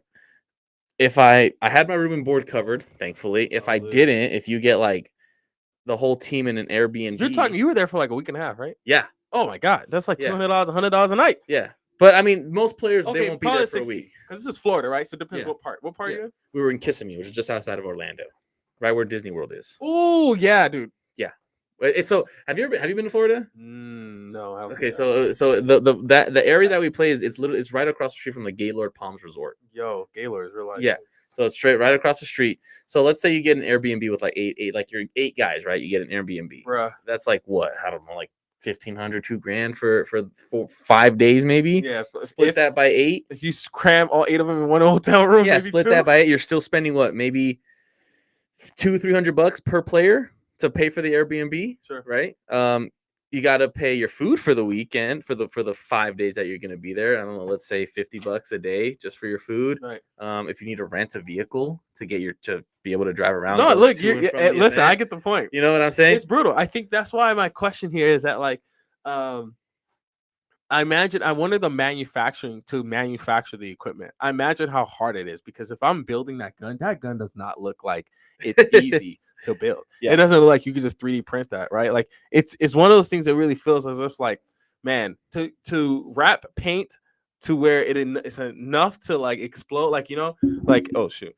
I'm wondering like what that whole prospect looks like. I'm wondering if you really, really, really try to figure out like, okay, the cost of business, because that's where it comes to. Yeah. The cost of business, like the cost of just to be able to get you guys get this stuff going. And I imagine these businesses are not like pooling a ton of money unless you have etched out, you know, yourself in there. But luckily, one of the things that like soccer that doesn't have, which is the beauty of kind of like, I guess the good thing for the players, but not so good for the business, is that you only need one pair of cleats and another soccer ball. You're rarely going back for repeat customers. Yeah. But like this paint, like you can like make you don't really need to buy another gun or per se, but like, you know, you're going to have to buy new gear at some point in time. You're going to have to buy a lot of paint that's reusable. And other sports, you just don't have that. You don't have this reusable, even tennis balls. You really don't even need to buy more tennis balls technically. The difference between sport like this paintball and like other sports, it mainly comes down to how many people are playing. You know what I mean? So like you said, like right, like with soccer, right? I can a soccer ball will last me a whole year, sure, and so will a pair of cleats. So I'm not going back to the store every single weekend to buy stuff. So it's not like they're making money off me, but for every one of me, there's like another 500 guys that are still going to go to that field to that store to buy the same thing. It's just the sheer volume, right? For every every 200, 300, 400, whatever, you know, 100 amount of soccer players there's maybe like one paintballer, right? You know what I mean? So that I think that is a huge thing of what it comes of the financial aspect too of. But you don't. I mean, even it's the business of soccer only really makes something because of the world. I mean, because of just how international it is. Yeah. Because, you know, if you're a poor kid in, you know, some third world country, you can always, with your bare feet, it's accessible. It's accessible to anybody. You don't need money to play most sports. And I'm curious, how much is that the gel thing you were talking about? The gel, like just a basic gel blaster, like the little one that looks like a little pistol kind of, it's like $60. But like, no, like if I'm trying to like If I want to create like a little league, you know, because even football is like, you know, pads. Yeah. Like it's even football is a little expensive. It is, yeah. You know, um, but you do have like that reusable value with football. Football is Yeah. like, hey, your kid's too big. All right, look, you know what I mean? You can go to a store and say, hey, I'll trade that in for something else, or like they'll be able to resell it in a week. Yeah. But this, it doesn't feel like it's like that. You don't Yeah. feel like you. I mean, so the real cost, like if you want to, like the best cost effective way to play tournaments is like, at least for paintball, to where you're not spending a lot of money, is to play your regional events. That's the most accessible way to play tournament paintball without going to an NXL event. NXL, you're just there. I'm not saying NXLs aren't great. It's an amazing event. It's awesome. You get to see, like, you get to watch pro players and stuff like that. But the real way to kind of get that, I guess, that return on investment as a player yourself, if you're not a professional, is to play your regional events. Because obviously you don't now. If you're playing local, you don't have to worry about your room and board. You don't have to worry about travel and stuff like that. The cost of entry is significantly lower than playing an NXL event. And the actual prize money is more than you would get at NXL. That's interesting. Yeah. So like the WCPPO, right? The entry fee for Division 4 Expo at an NXL event, I think it was $2,300 just for your entry to be as your so your team can play.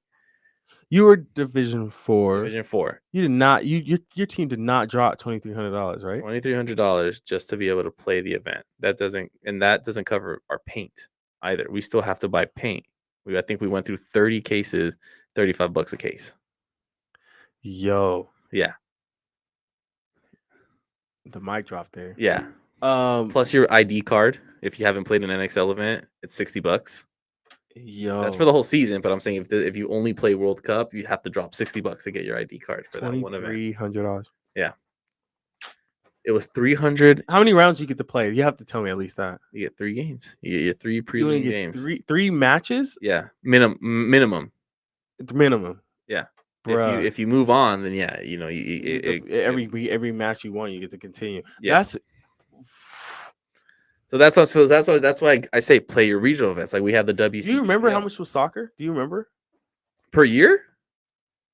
Is that because it's a year, right? It's a season. Yeah. I mean, what is soccer like? Do your parents ever tell you?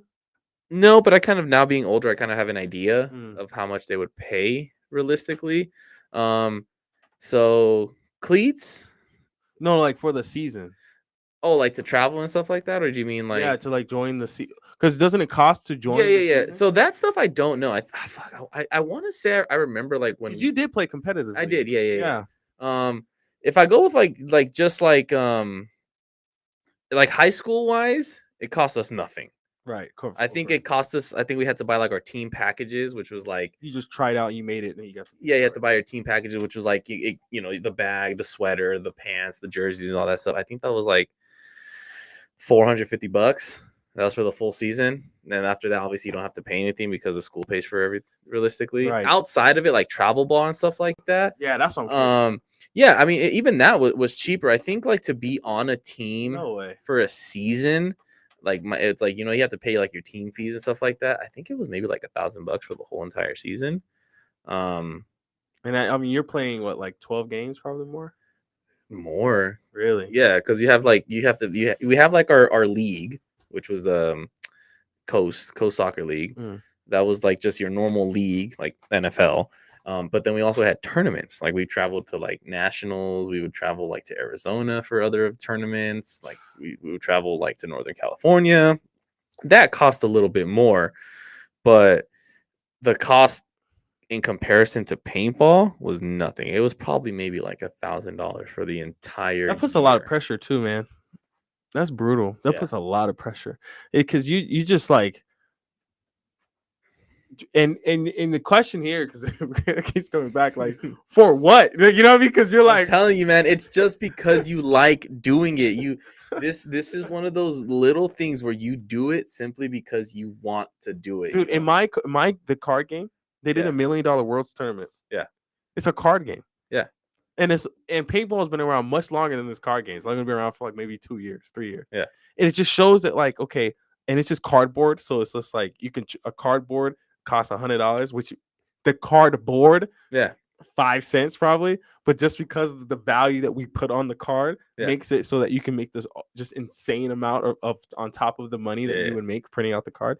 But for you guys, it's actually takes real technology to make this, to actually do this. Like I'm telling you, man, you do it just because you like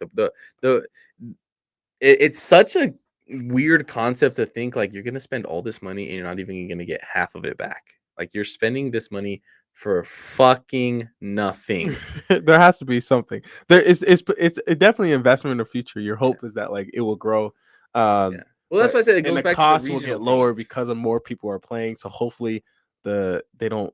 Because I know if you're a business, you're thinking one or two things. You're either trying to, again, I know your philosophy, luckily, and your manager is about growing the business. Yeah. But it feels as if like if you're not in a position to help grow, you can't really get mad at that, because you're kind of like thinking to yourself like, okay, I don't want to like squeeze all this money out of my players, but at the same time, like, shoot, man, I gotta I'm trying to make some money here because this is a business, and so it's really you're playing this really delicate dance. That's why I feel like, for us, we call it local game stores, right? These card shops that I've been going to since I was a kid. Yeah. And one of my card shops, shout outs to Four Colors. They're near car shop here, and they got broken into.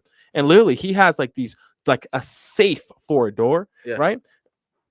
And they like just busted his windows and just came in and stole his comics and stole like all this other stuff. Like we had a break in a while back at our store too. Yeah, they stole I think they stole maybe like $70,000 worth of product. Yeah, geez. The crazy part about it is we got it all back. We got every single gun that they stole back. Okay, I have to understand how.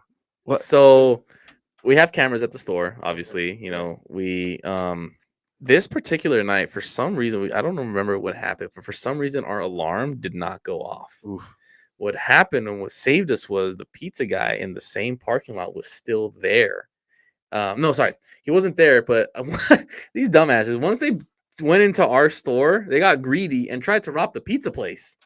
His alarm went off. He got on the cameras, told his son to call 911. And when the guys, the thieves ended up leaving and they hopped on the freeway, as soon as they hopped on the freeway, there was a cop like right there waiting for them. And what we got really lucky is because I guess what my boss told me is that the sergeant on duty that night typically does not let his officers engage in police chases, but this time he did. So he gave permission to the cop to chase after them and initiate a pursuit. And they ended up crashing before the cop kind of caught up to him. They bailed out. The guys got away, but they left everything inside the van. Yo, listen, that's in this, and it seems like in this business, that's almost like shop ending, like 70 G. No, $70,000 for a shop is a lot of money. No, I mean, you're like, that's a lot of money for a shop. That's almost a year. I mean, that's not almost a year, but like that's a good 3 months or 5 months. It's a big chunk. It's a big like loss, right? Especially for a small shop. Yeah, small because even though our shop is we're able to reach a really big audience. Sure. We get orders from across the nation, across the world. We've gotten orders from like Europe. Dude, I'm telling you, it's the marketing game, dude. Yeah, marketing is gonna do if the NXL is just tweak their marketing. Put some more of that. I mean, if they're charging people, they're squeezing their players 2,300. Like if you and I get it. It's a big event. You have 12 referees. You got casters. You have cameramen. You have vendors. I get it. That's 12 referees just for the pro field. Okay, I get it. Right? I get it. I think a lot of people don't realize too is they have so much overhead.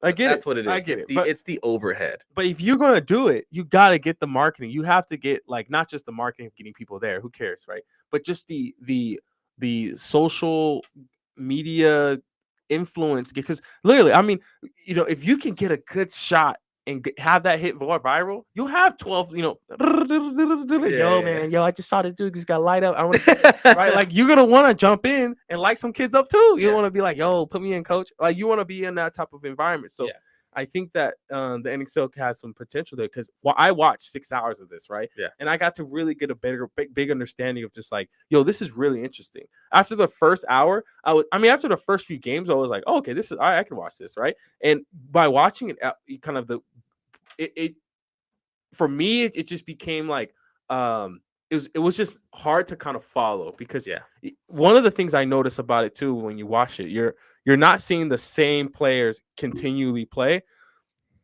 You're seeing one team playing another team, and then right after you see a different team playing another team, and right after you see the same team you just saw the other time go play. They're like swapping, in there because they're trying to keep. Because there's so many rounds you have to play, and they're cleaning each other up. And they're gonna get the paint off of them or whatever. Yeah, they play in split decks. Yeah, and so they're kind of continuing that progression. So it was really hard to be like, oh shit, oh okay, great. And obviously, if it's your first time watching, you're still trying to get a better understanding. But man, what I'm telling you guys, I know it's probably not fun as a player, but like that 1-on-1, the 2-on-2s was for me as a first time looking at this, I've never seen this in my life. Yeah, that was really cool because that was like, okay, there, and of course, like you're because you can see what's happening. It's easy, and the casters now know after the fucking initial rush, and they're like, okay, so this is what's going on. But 100%, like the 1-on-1s, like the low body situations are the super like exciting part, right? Because it's like it's those game changer moments, right? Where you're like, a 1-on-1, and this guy just snaps this dude perfectly, just clocks him right in the face, and they needed that point to tie the game, or that gives them that 1 point lead with like a minute left on the clock. It's those low body situations that are always the more exciting versus the 5-on-5, and it just kind of flows, right? Oh, they got eliminated. They touched the buzzer. Oh, they came back. Okay, now they went back and they eliminated all. It's those 1-on-1, 2-on-2s, and not just the 1-on-1, but it's the 1-on-3s, and like those are really cool. The 2-on not the ones where it's like a 1-on-1 and it ends in like 30 seconds. No, they're playing it out. Like when they play it out, it's like because that's when it gets really exciting, and it's exciting to watch, and it's exciting. And as a player, it's nerve-wracking because when you have 5-on-5, even a 4-on-4, 3-on-3, you still have 2, 3, 4 guys to look over and be like, okay, I got help. When you're in a 1-on-1, it's all on you. All eyes are now on you. I'm telling you, like one of the things I feel like, man, it would be so cool is that interaction, seeing the players go and try to like, because you're looking down sight, you're trying to like, and then you're trying to watch because you don't really know. So then you stop, and if both of you stop, it's just quiet. Yeah. And then you're just like, fuck, I thought he was behind. And then you're like trying to now you're like nervous, right? And you hear, and you're like, oh shoot, what's going on? And you start chopping, and you're like, okay, wait. And you don't, and I think seeing that dynamic, right, is really, really cool. I wish, and this is, I know I don't know how you're gonna feel with this, but I really, really like the way Airsoft does it. And I like the fact that they have like this building, and they're like in the building, and like you're just kind of like, and they get to, I wish paintball would, and again, the thing is that like I don't know how they do this in paintball and in airsoft, but like I wish there was like a sensor that you can put like a body chest or like something that, but it's not possible. But it'd be really cool. So you guys can have like different terrain and do like different cool things and be able to kind of like go in the cave and like be like and just have these 2, 3 like make the battlefield a little bit more elaborate. But I like the whole kind of aspect the way you guys had it, and it's very interesting. You can yeah, it's pretty exciting. It's really one of those things where I felt like, man, this was really, really interesting to watch, and it's a fascinating sport, and I think it really does have a lot of potential.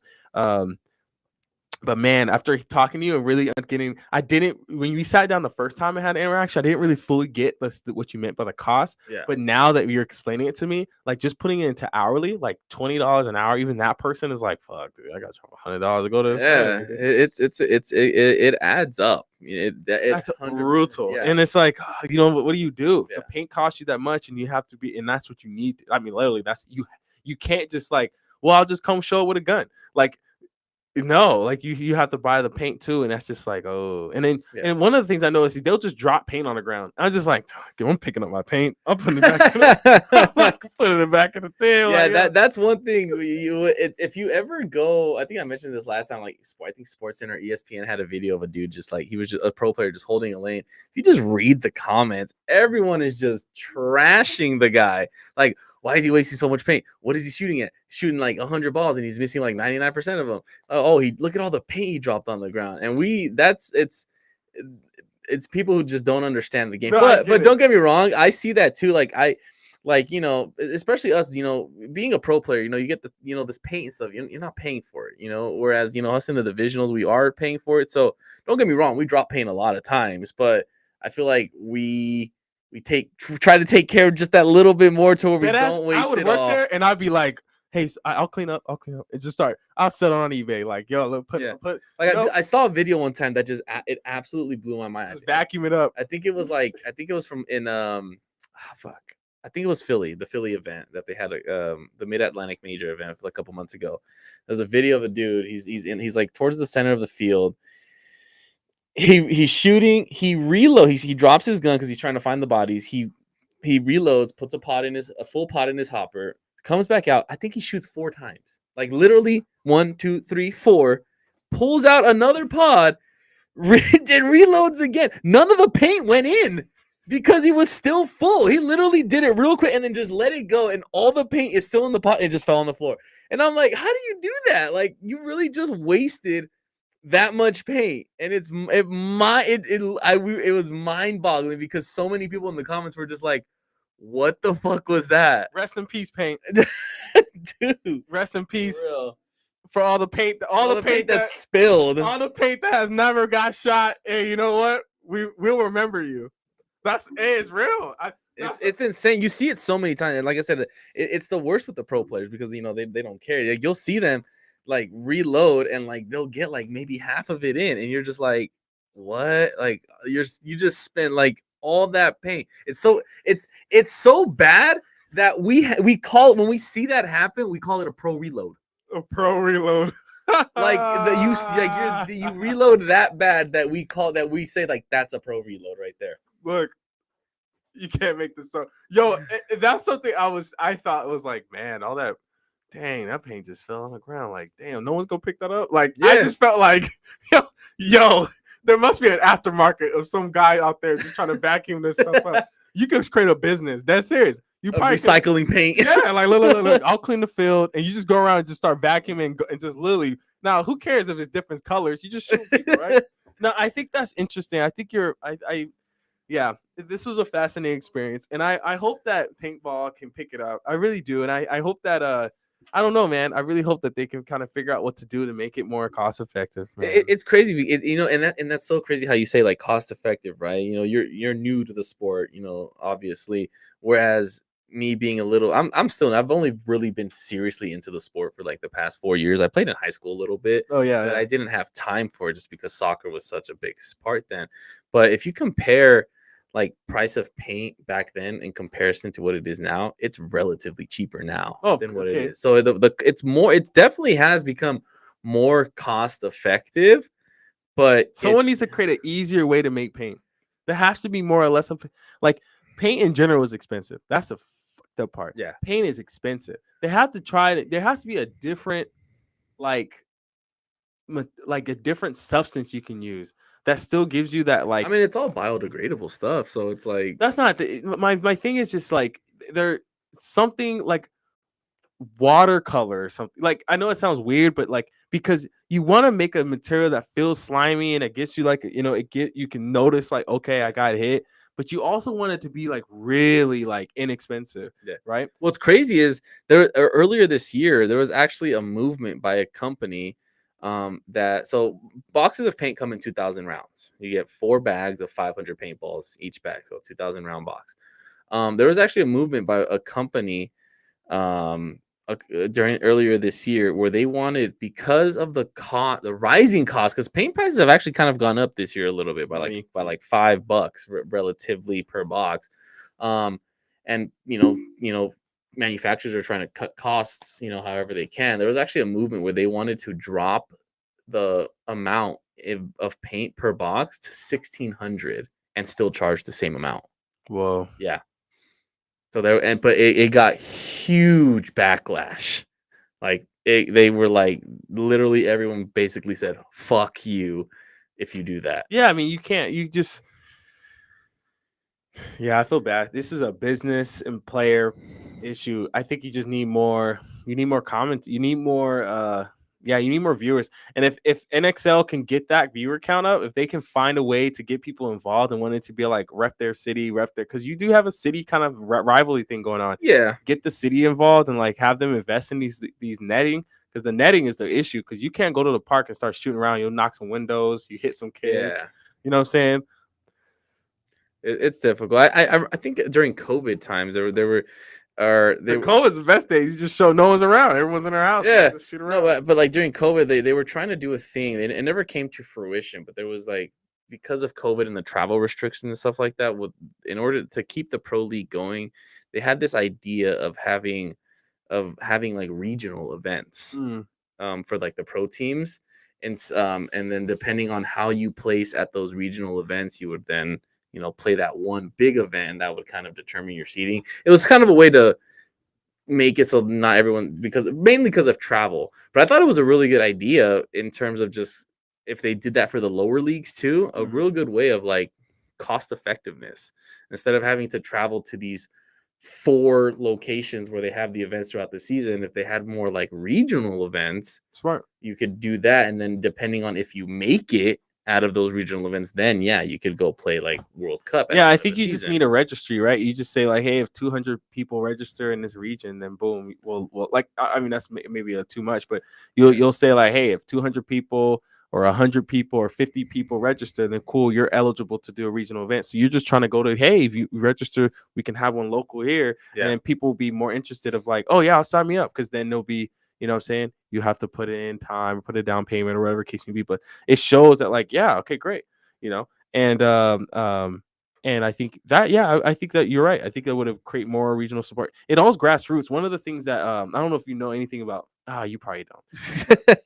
Magic is going through like all hell breaking loose right now. I have to get someone on for Magic, but Magic is like the OG card game that's been around since I know about Magic. One of my old roommates, he played it big time. And funny story. When I went to Sacramento to play NXL, the Airbnb that we stayed in, in the hallway closet, I actually found this huge fucking box of like 1,000 Magic cards. And I took them. Oh yeah, you should have.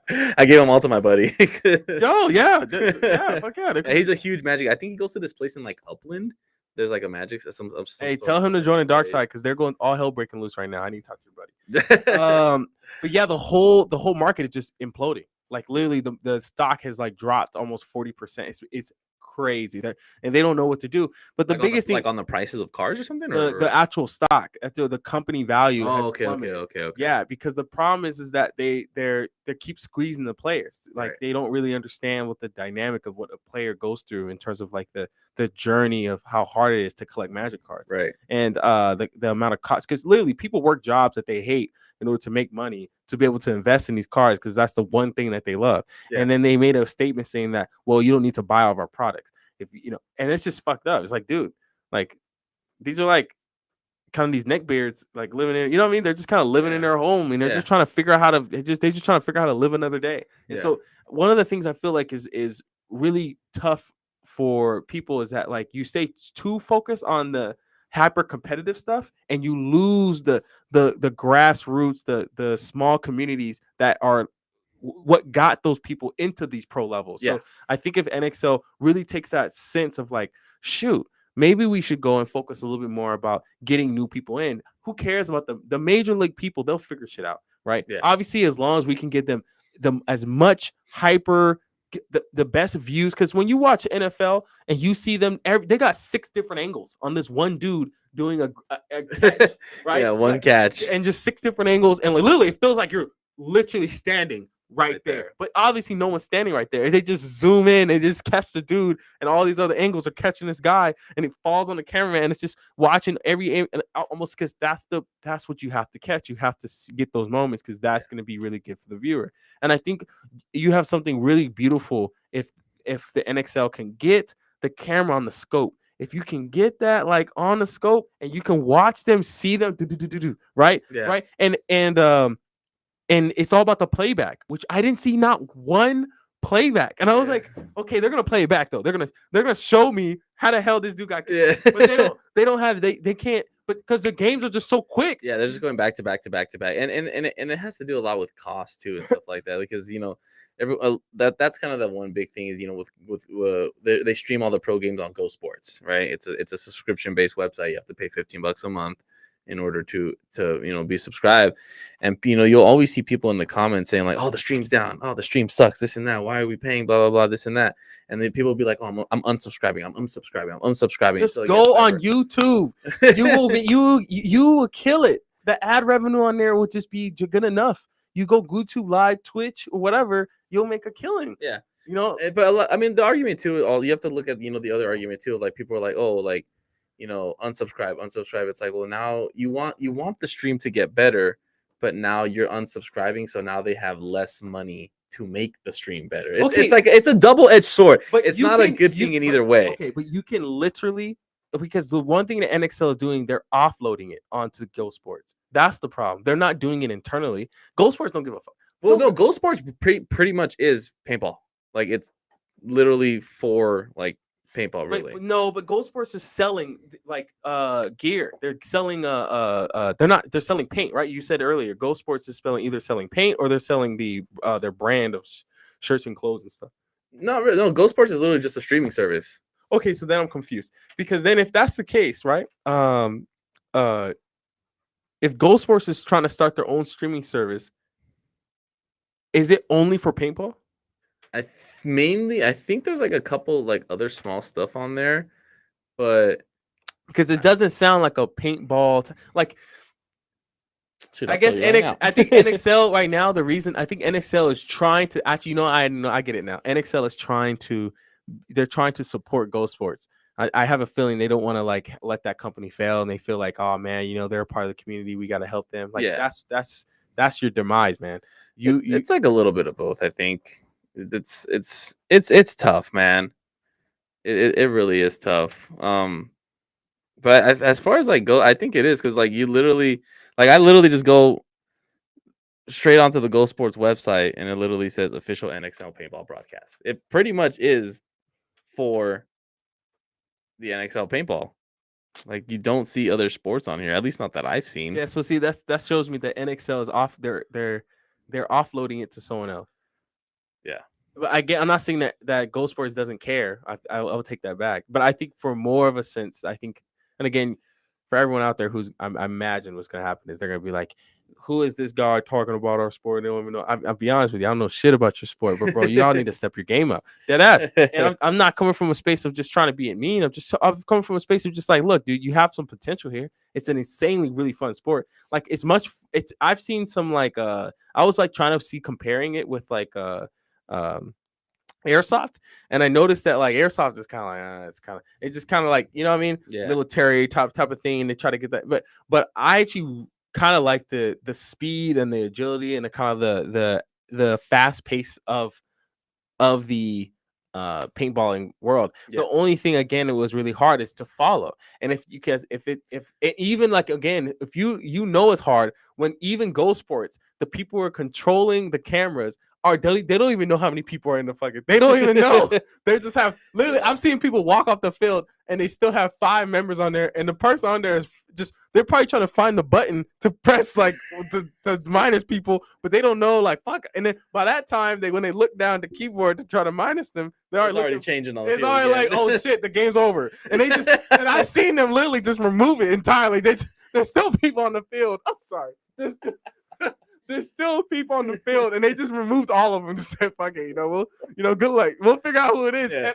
And I mean, the idea is cool. It helps. It's a good way to keep track of people. But like, yeah, it's just, there's so much chaos going on all the time that it really is hard to keep track of of exactly what's going on at all, unless you are a paintballer yourself and you know what they're trying to do. It's hard to keep track because you don't know what they're doing. You all you see outside looking in, you just see it's for you. It's just a bunch of dudes shooting at each other. But not. I understand the feeling because coming from the card game world, right? When you are watching card games, you can't read the card, right? You can't see it on the actual camera. You can't see the card itself. So you see the cards that are on the table and you see the pictures of them, but looking down on them, you don't even know what cards are being played. You don't know what the hell just happened. Yeah. That sucks. That's why Yu-Gi-Oh was you saw the dragon come up and you're like, oh, I know what just happened because there's a big blue eyes white dragon sitting right there and he's about to go and he got 3,000 points and you can clearly tell what's happening. But they don't have such a thing for like a guy, two guys sitting there on a wooden table playing a card, and it feels like the same kind of concept is going on with paintballing. You have these players and so many things are happening all at once and it's really just again hard to follow. That's what I'm telling you. 1v1, 2v2. If you guys if that was, and again, if they could get that just started, people will grow into the 5v5 because I feel like you can and it's much easier as a business to support one player like a Venus Williams or like a Federer, like a tennis player. You can support that one player and really like invest in them, and they'll feel like, oh shoot, okay, we're making moves here. Anyway, that's just my food for thought. I can see what you're saying. I definitely like. I can picture what you're saying and stuff like that. I think it's just the reason it's never been done is just because it's never been that way. It's never been it's a team sport. Yeah, it's never been an individual sport. It's always been about playing as a team. And even like I said, I mean, they still have smaller events. They're more like local stuff. It's nothing like on the NXL. But I mean, NXL they do have 3-man events, where it's 3v3 instead of the full 5v5. So it's probably a little bit easier to follow, and it's also more cost effective to play that. And also because you have to think, right? I didn't mention this before. We kind of just kept going. So paintball has 2 formats. There's X-ball, which is the timed format, and there's 5-man, which it's the same. It's played the same way, 5 against 5. The only difference between X-ball and 5-man, X-ball is timed. 5-man, it's points.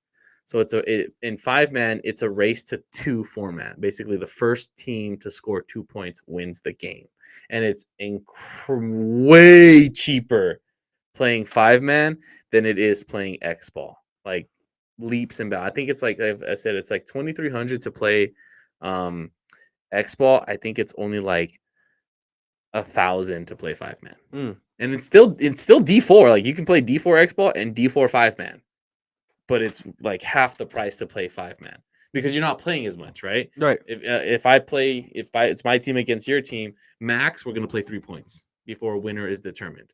Where in X-ball, if you have 12 minutes on the clock, you can play like 8 points before you win. So sure. The reason it's so much cheaper is because of also that reason. There's less games being played, so it takes up less time on the field. What do you think is fun? I think they're both fun. Well, come on now. What do you think is like more fun? I like X-ball better. It's because it's longer.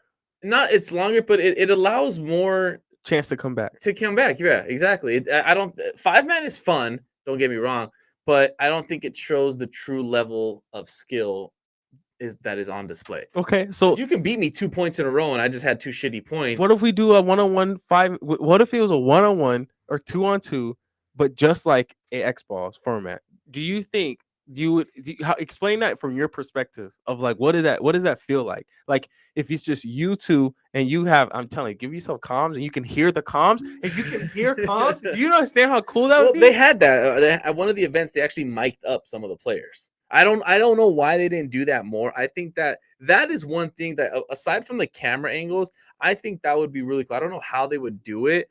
But if you could hear and listen to what are you kidding me? A 3-on-3 or 2-on-2, and you get to hear them be like, all right, and you whispering to each other, and you're like, like that's some of the best moments of any movie you watch, right? Yeah. You see these guys and they're like in these tuck corners and they're just like trying to make moves. And it's like, yeah, man. It's like, okay, 1, 2, 3, and then you start, and like you don't get to have those moments because you have to shout. ready, all right, and it just obviously it kind of throws it off, Yeah. But the beauty of being able to have that, I mean, and again, I'm being extremely ignorant here. Okay, I'm being so ignorant. It's not even a joke, because even that is not even possible for like a average game you would play at like at like just a regular spot in CB Valley or something. But I'm just saying that would be lit. That'd be lit to hear the comms. I for sure think being able to hear what the players are saying on as they're playing, not just like in the pits when they're getting ready to go again, but actually hearing. And like I said, they did it before. They did it a couple events ago. They mic'd up like some of the players, and I think the fact that they didn't keep doing that, I don't know why. I thought that was that. I think that's like a missed opportunity to actually hear. Gold Sports got one job.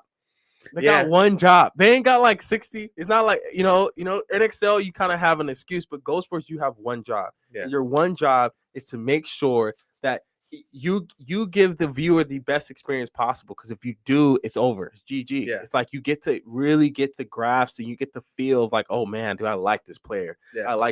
And you want to see that player actually get better and grow. And so you making the player more famous per se, right? It allows people to get attachment to them and to continue growing, which is why soccer is so huge, which is why all these other sports are so huge. It's not so much the team, because I'm shooting, hey man, I want Sacramento to win, or I want LA to win, I want San Diego to win, but it's really just like, yo, I want this player to win, right? LeBron James, you talk about Steph Curry, and you talk about all these Serena Williams and all these other people who are in these great sports, so anyway, I think, but like I said, like that one-on-one thing, I think that would be cool. That if they maybe not the entire season, I don't know how it would work, but maybe at like, and they were actually supposed to do it in Chicago when we went to Chicago, and they were actually going to do it for World Cup too. They were going to have an all-star game. Oh, really? Yeah. So basically the best players from all the selective teams, they were going to have an all-star game. It got canceled in Chicago because of the rain. And then it unfortunately got canceled at World Cup too because of the hurricane that came. Yeah. But I think that would be a cool thing to do. That's something I think is cool. But I think one thing that they could do, like I said, even if it's just that one event, if they held like a one-on-one event, just of like, not every. Can you imagine some of the top players? You know how cool that would be? Yeah. And again, you don't have to make it an X ball. Make it like 10 minutes. Yeah. And just see them just like go down to like 10. And you're like, fuck. Yeah. Right? And then you're just like, okay. And it's have them come back and just like see that development of just them coming back and just seeing them. I think that'd be really cool to see a full story of these two people going at it and sitting down with their coaches like, what do I do here? I think that would be cool. Like I said, not every event, like. And you can even have it like at events where they just, have the normal tournament, the 5v5, 20 teams and stuff like that. But then have it like maybe at like one event, for sure. I think a cup would be cool. And then maybe at one other event, have it to where they have like full mic it up, get the cams in there. Yeah, like have it to like I think that like the whole everyone loves one-on-ones. And if I think it would be cool if they take like get the 20 teams and pick like the two best players that they have. Like the two best like one-on-one guys that they have, and then have like a one-on-one tournament with all the teams. Yeah, and then listen, I'm telling you guys, listen, put me in, coach. Okay, you go and do exactly what he just said, and put these cameras inside these inflatables. Like just put like 12 cameras inside the inflatables, right? Yeah. And you blow them up, and they're like all seeing different angles, and you have them censored. I'm just telling you, you have them censored, and once they pass the sensor, and the camera just kind of sees them passing and sees, and you get to see like in there what's happening. And you cam them up, you put, but obviously, that's a problem. They have to wait on the camera and on the muzzle, excuse me. I mean, I get it, but it's a pipe dream. I think, hey man, people like one-on-one because they did it actually. They had this thing that they did a while ago. They called it the Pro Tour, and it was literally just one-on-one paintball of like pro guys. And how did that go? It was cool. I don't know about as far as viewership. I don't know how many people watched, but that's probably at least inside the paintball community, there was a lot of people following it because it's cool. It's little, and they don't play on these full-size fields. It's like half-size field, and these dudes are just playing one-on-ones on each other. And then they had another version. I forgot. I think you do full-size because watching a full-size. No, but that's what I'm saying. Full-size would be cool, but they also did another one that I forgot the name of it. It was sanctioned by the NXL, and they would have these pro guys come out.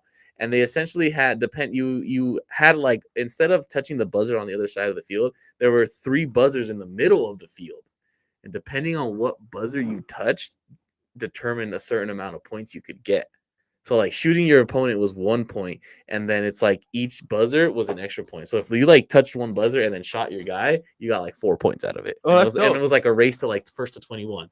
And so it was really cool just seeing dudes play one-on-ones against each other. So I think if they could bring that and incorporate it into an actual NXL event, to where aside from the normal format that they play, have like a little one-on-one tournament. Let me keep this full stop here. I think that the 5v5 is as a viewer is funner to watch. Yeah. I'm just saying that just to start getting cameras and mics on these people, 2v2s would be more I would prefer, because you have this team dynamic that happens. You have them whispering. 3v3s would be, I think, a perfectly ideal situation, but I'd rather see 5v5. Yeah. But it's cost effective for you. Have like not so much paint that you're using as a team. You can you can obviously cam all these individuals, and that you get to follow what's happening, right? You can hear the voices in them talking. You can you can make it 5 minutes and see them, so guys don't have to rush, because it feels like you have these players and they're like running out of time, so they're just making decisions just rational,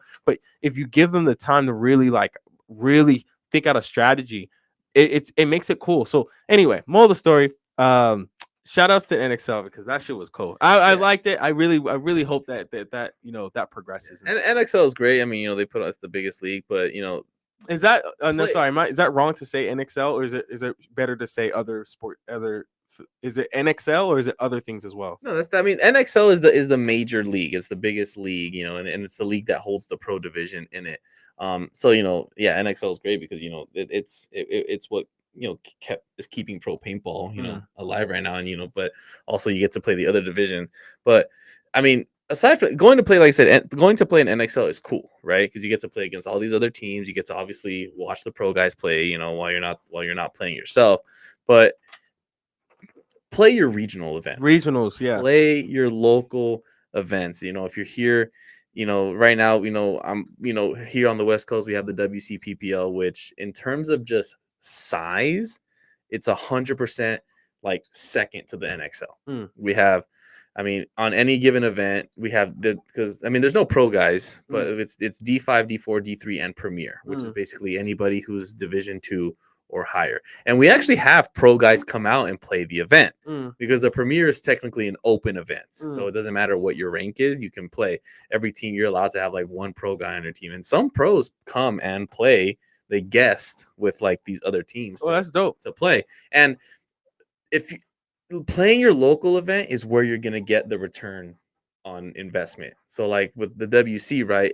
And also an entry, right? Division 4 is only $1,000. Right. But if you win, you get a $4,000 prize.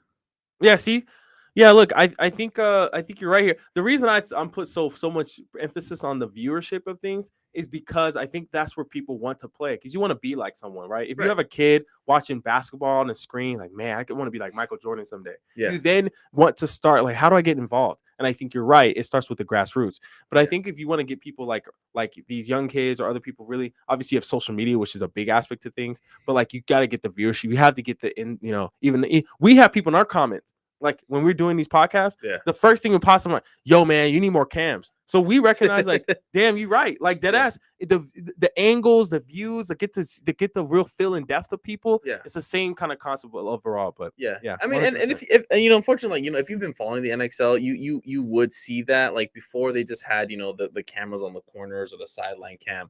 Now we have the fly-by-wire cam. Sure, that wasn't something that they had just a few years ago. Right, that's still something relatively new, and it opened up a whole lot of angles, right, in terms of being able to see. One thing I think would be really cool, I don't know how it would work, and just because of if it's a plausible idea, I'd love to see them use drones. I think drones on the field would be cool. Yeah, I agree. Then you could move it around and stuff like that. You could get like really close to a player. The only thing that I've heard some people say is if it gets shot, it probably is gonna break. No, I don't think the shooting of things is really an issue. I think the problem is that, like, you're gonna tell where people are at.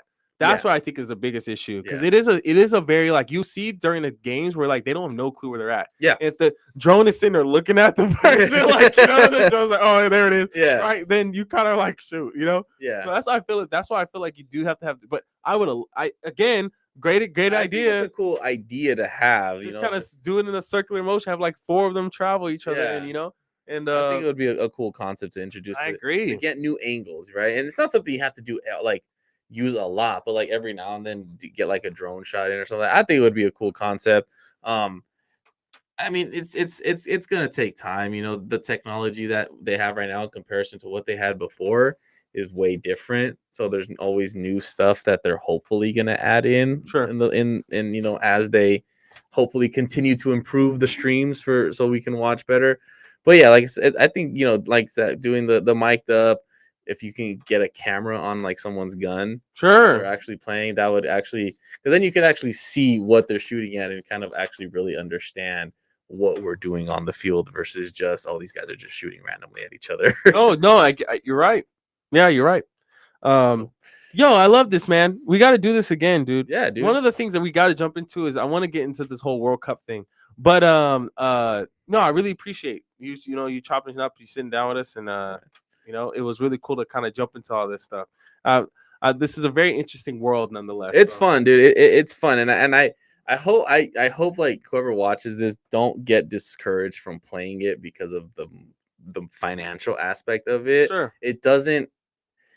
Can it be expensive? Yes. Can you make it can you also make it cost effective? Yes. Sure. It doesn't have to be. Look. If anyone's sitting here tripping about this, if you know a golfer, this is nothing. Okay, so I don't want to hear anyone like, "Oh my gosh, what do you mean this is so expensive?" Like, come on now. Like, golfing is a whole nother caliber of costs. We're talking about tens of thousands of dollars. Yeah, and people play that at a huge exponential level. So, like, I don't think it's that big of a deal. But at the same time, I understand the like I said, the investment with all of it. So we gotta. I want to sit down again. I want to go and talk about the World Cup before that ends. So hopefully we get to do that again. Oh, dude, I'd be down, man. That'd be really cool to dive into. There's just a huge upset this morning. I'm still kind of pissed off about one of the games that happened this morning. Oh, see, it's real life right now. I'm telling you, is, international World. This is a single elimination, right? It's like you. So they have a group stage first. Oh, okay, yeah. So they have the group stage first. You play your 3 games, and then top 2 per group advance to the round of 16, and then after that it's single elimination. You lose, you're gone. You lose, you're gone. Yeah. Hey, this is the dream. So anyway, thank you guys for joining us for the Beanie After Dark edition. Thank you so much for joining us as well. Thank you, man. Shout outs to all the paintball players out there. Shout outs to everyone who kind of been joining us and wanted to chime in. We really appreciate that. Feel free to please subscribe. You know what I'm saying? Put the bell. And we obviously going to have a lot of shows. We're going to be light this week because of the holidays. So next week, we're going to be doing a lot of really dive into it. So, nonetheless, but how can they find you? How can they get interact with you? Where do they contact you, Nick? I'm on Instagram, Nikolai971. My Snapchat is the same thing. I mean, if you want to add me on Facebook, I'm always cool with that. If you want to get into paintball, look up your local fields, Action Star Games, Jungle Island, SC Village. If you want to, check out all the awesome gear that we have personally, please check out Matrix Gear USA. We're located in Wildemar, matrixpaintballgear.com. We have tons of gear available. Like I said, we got plenty of Black Friday deals going on. And if you just want to learn about paintball, come on down to the shop. Yeah. We love educating people. We love talking to people. You don't have to come in feeling pressure like you need to buy something.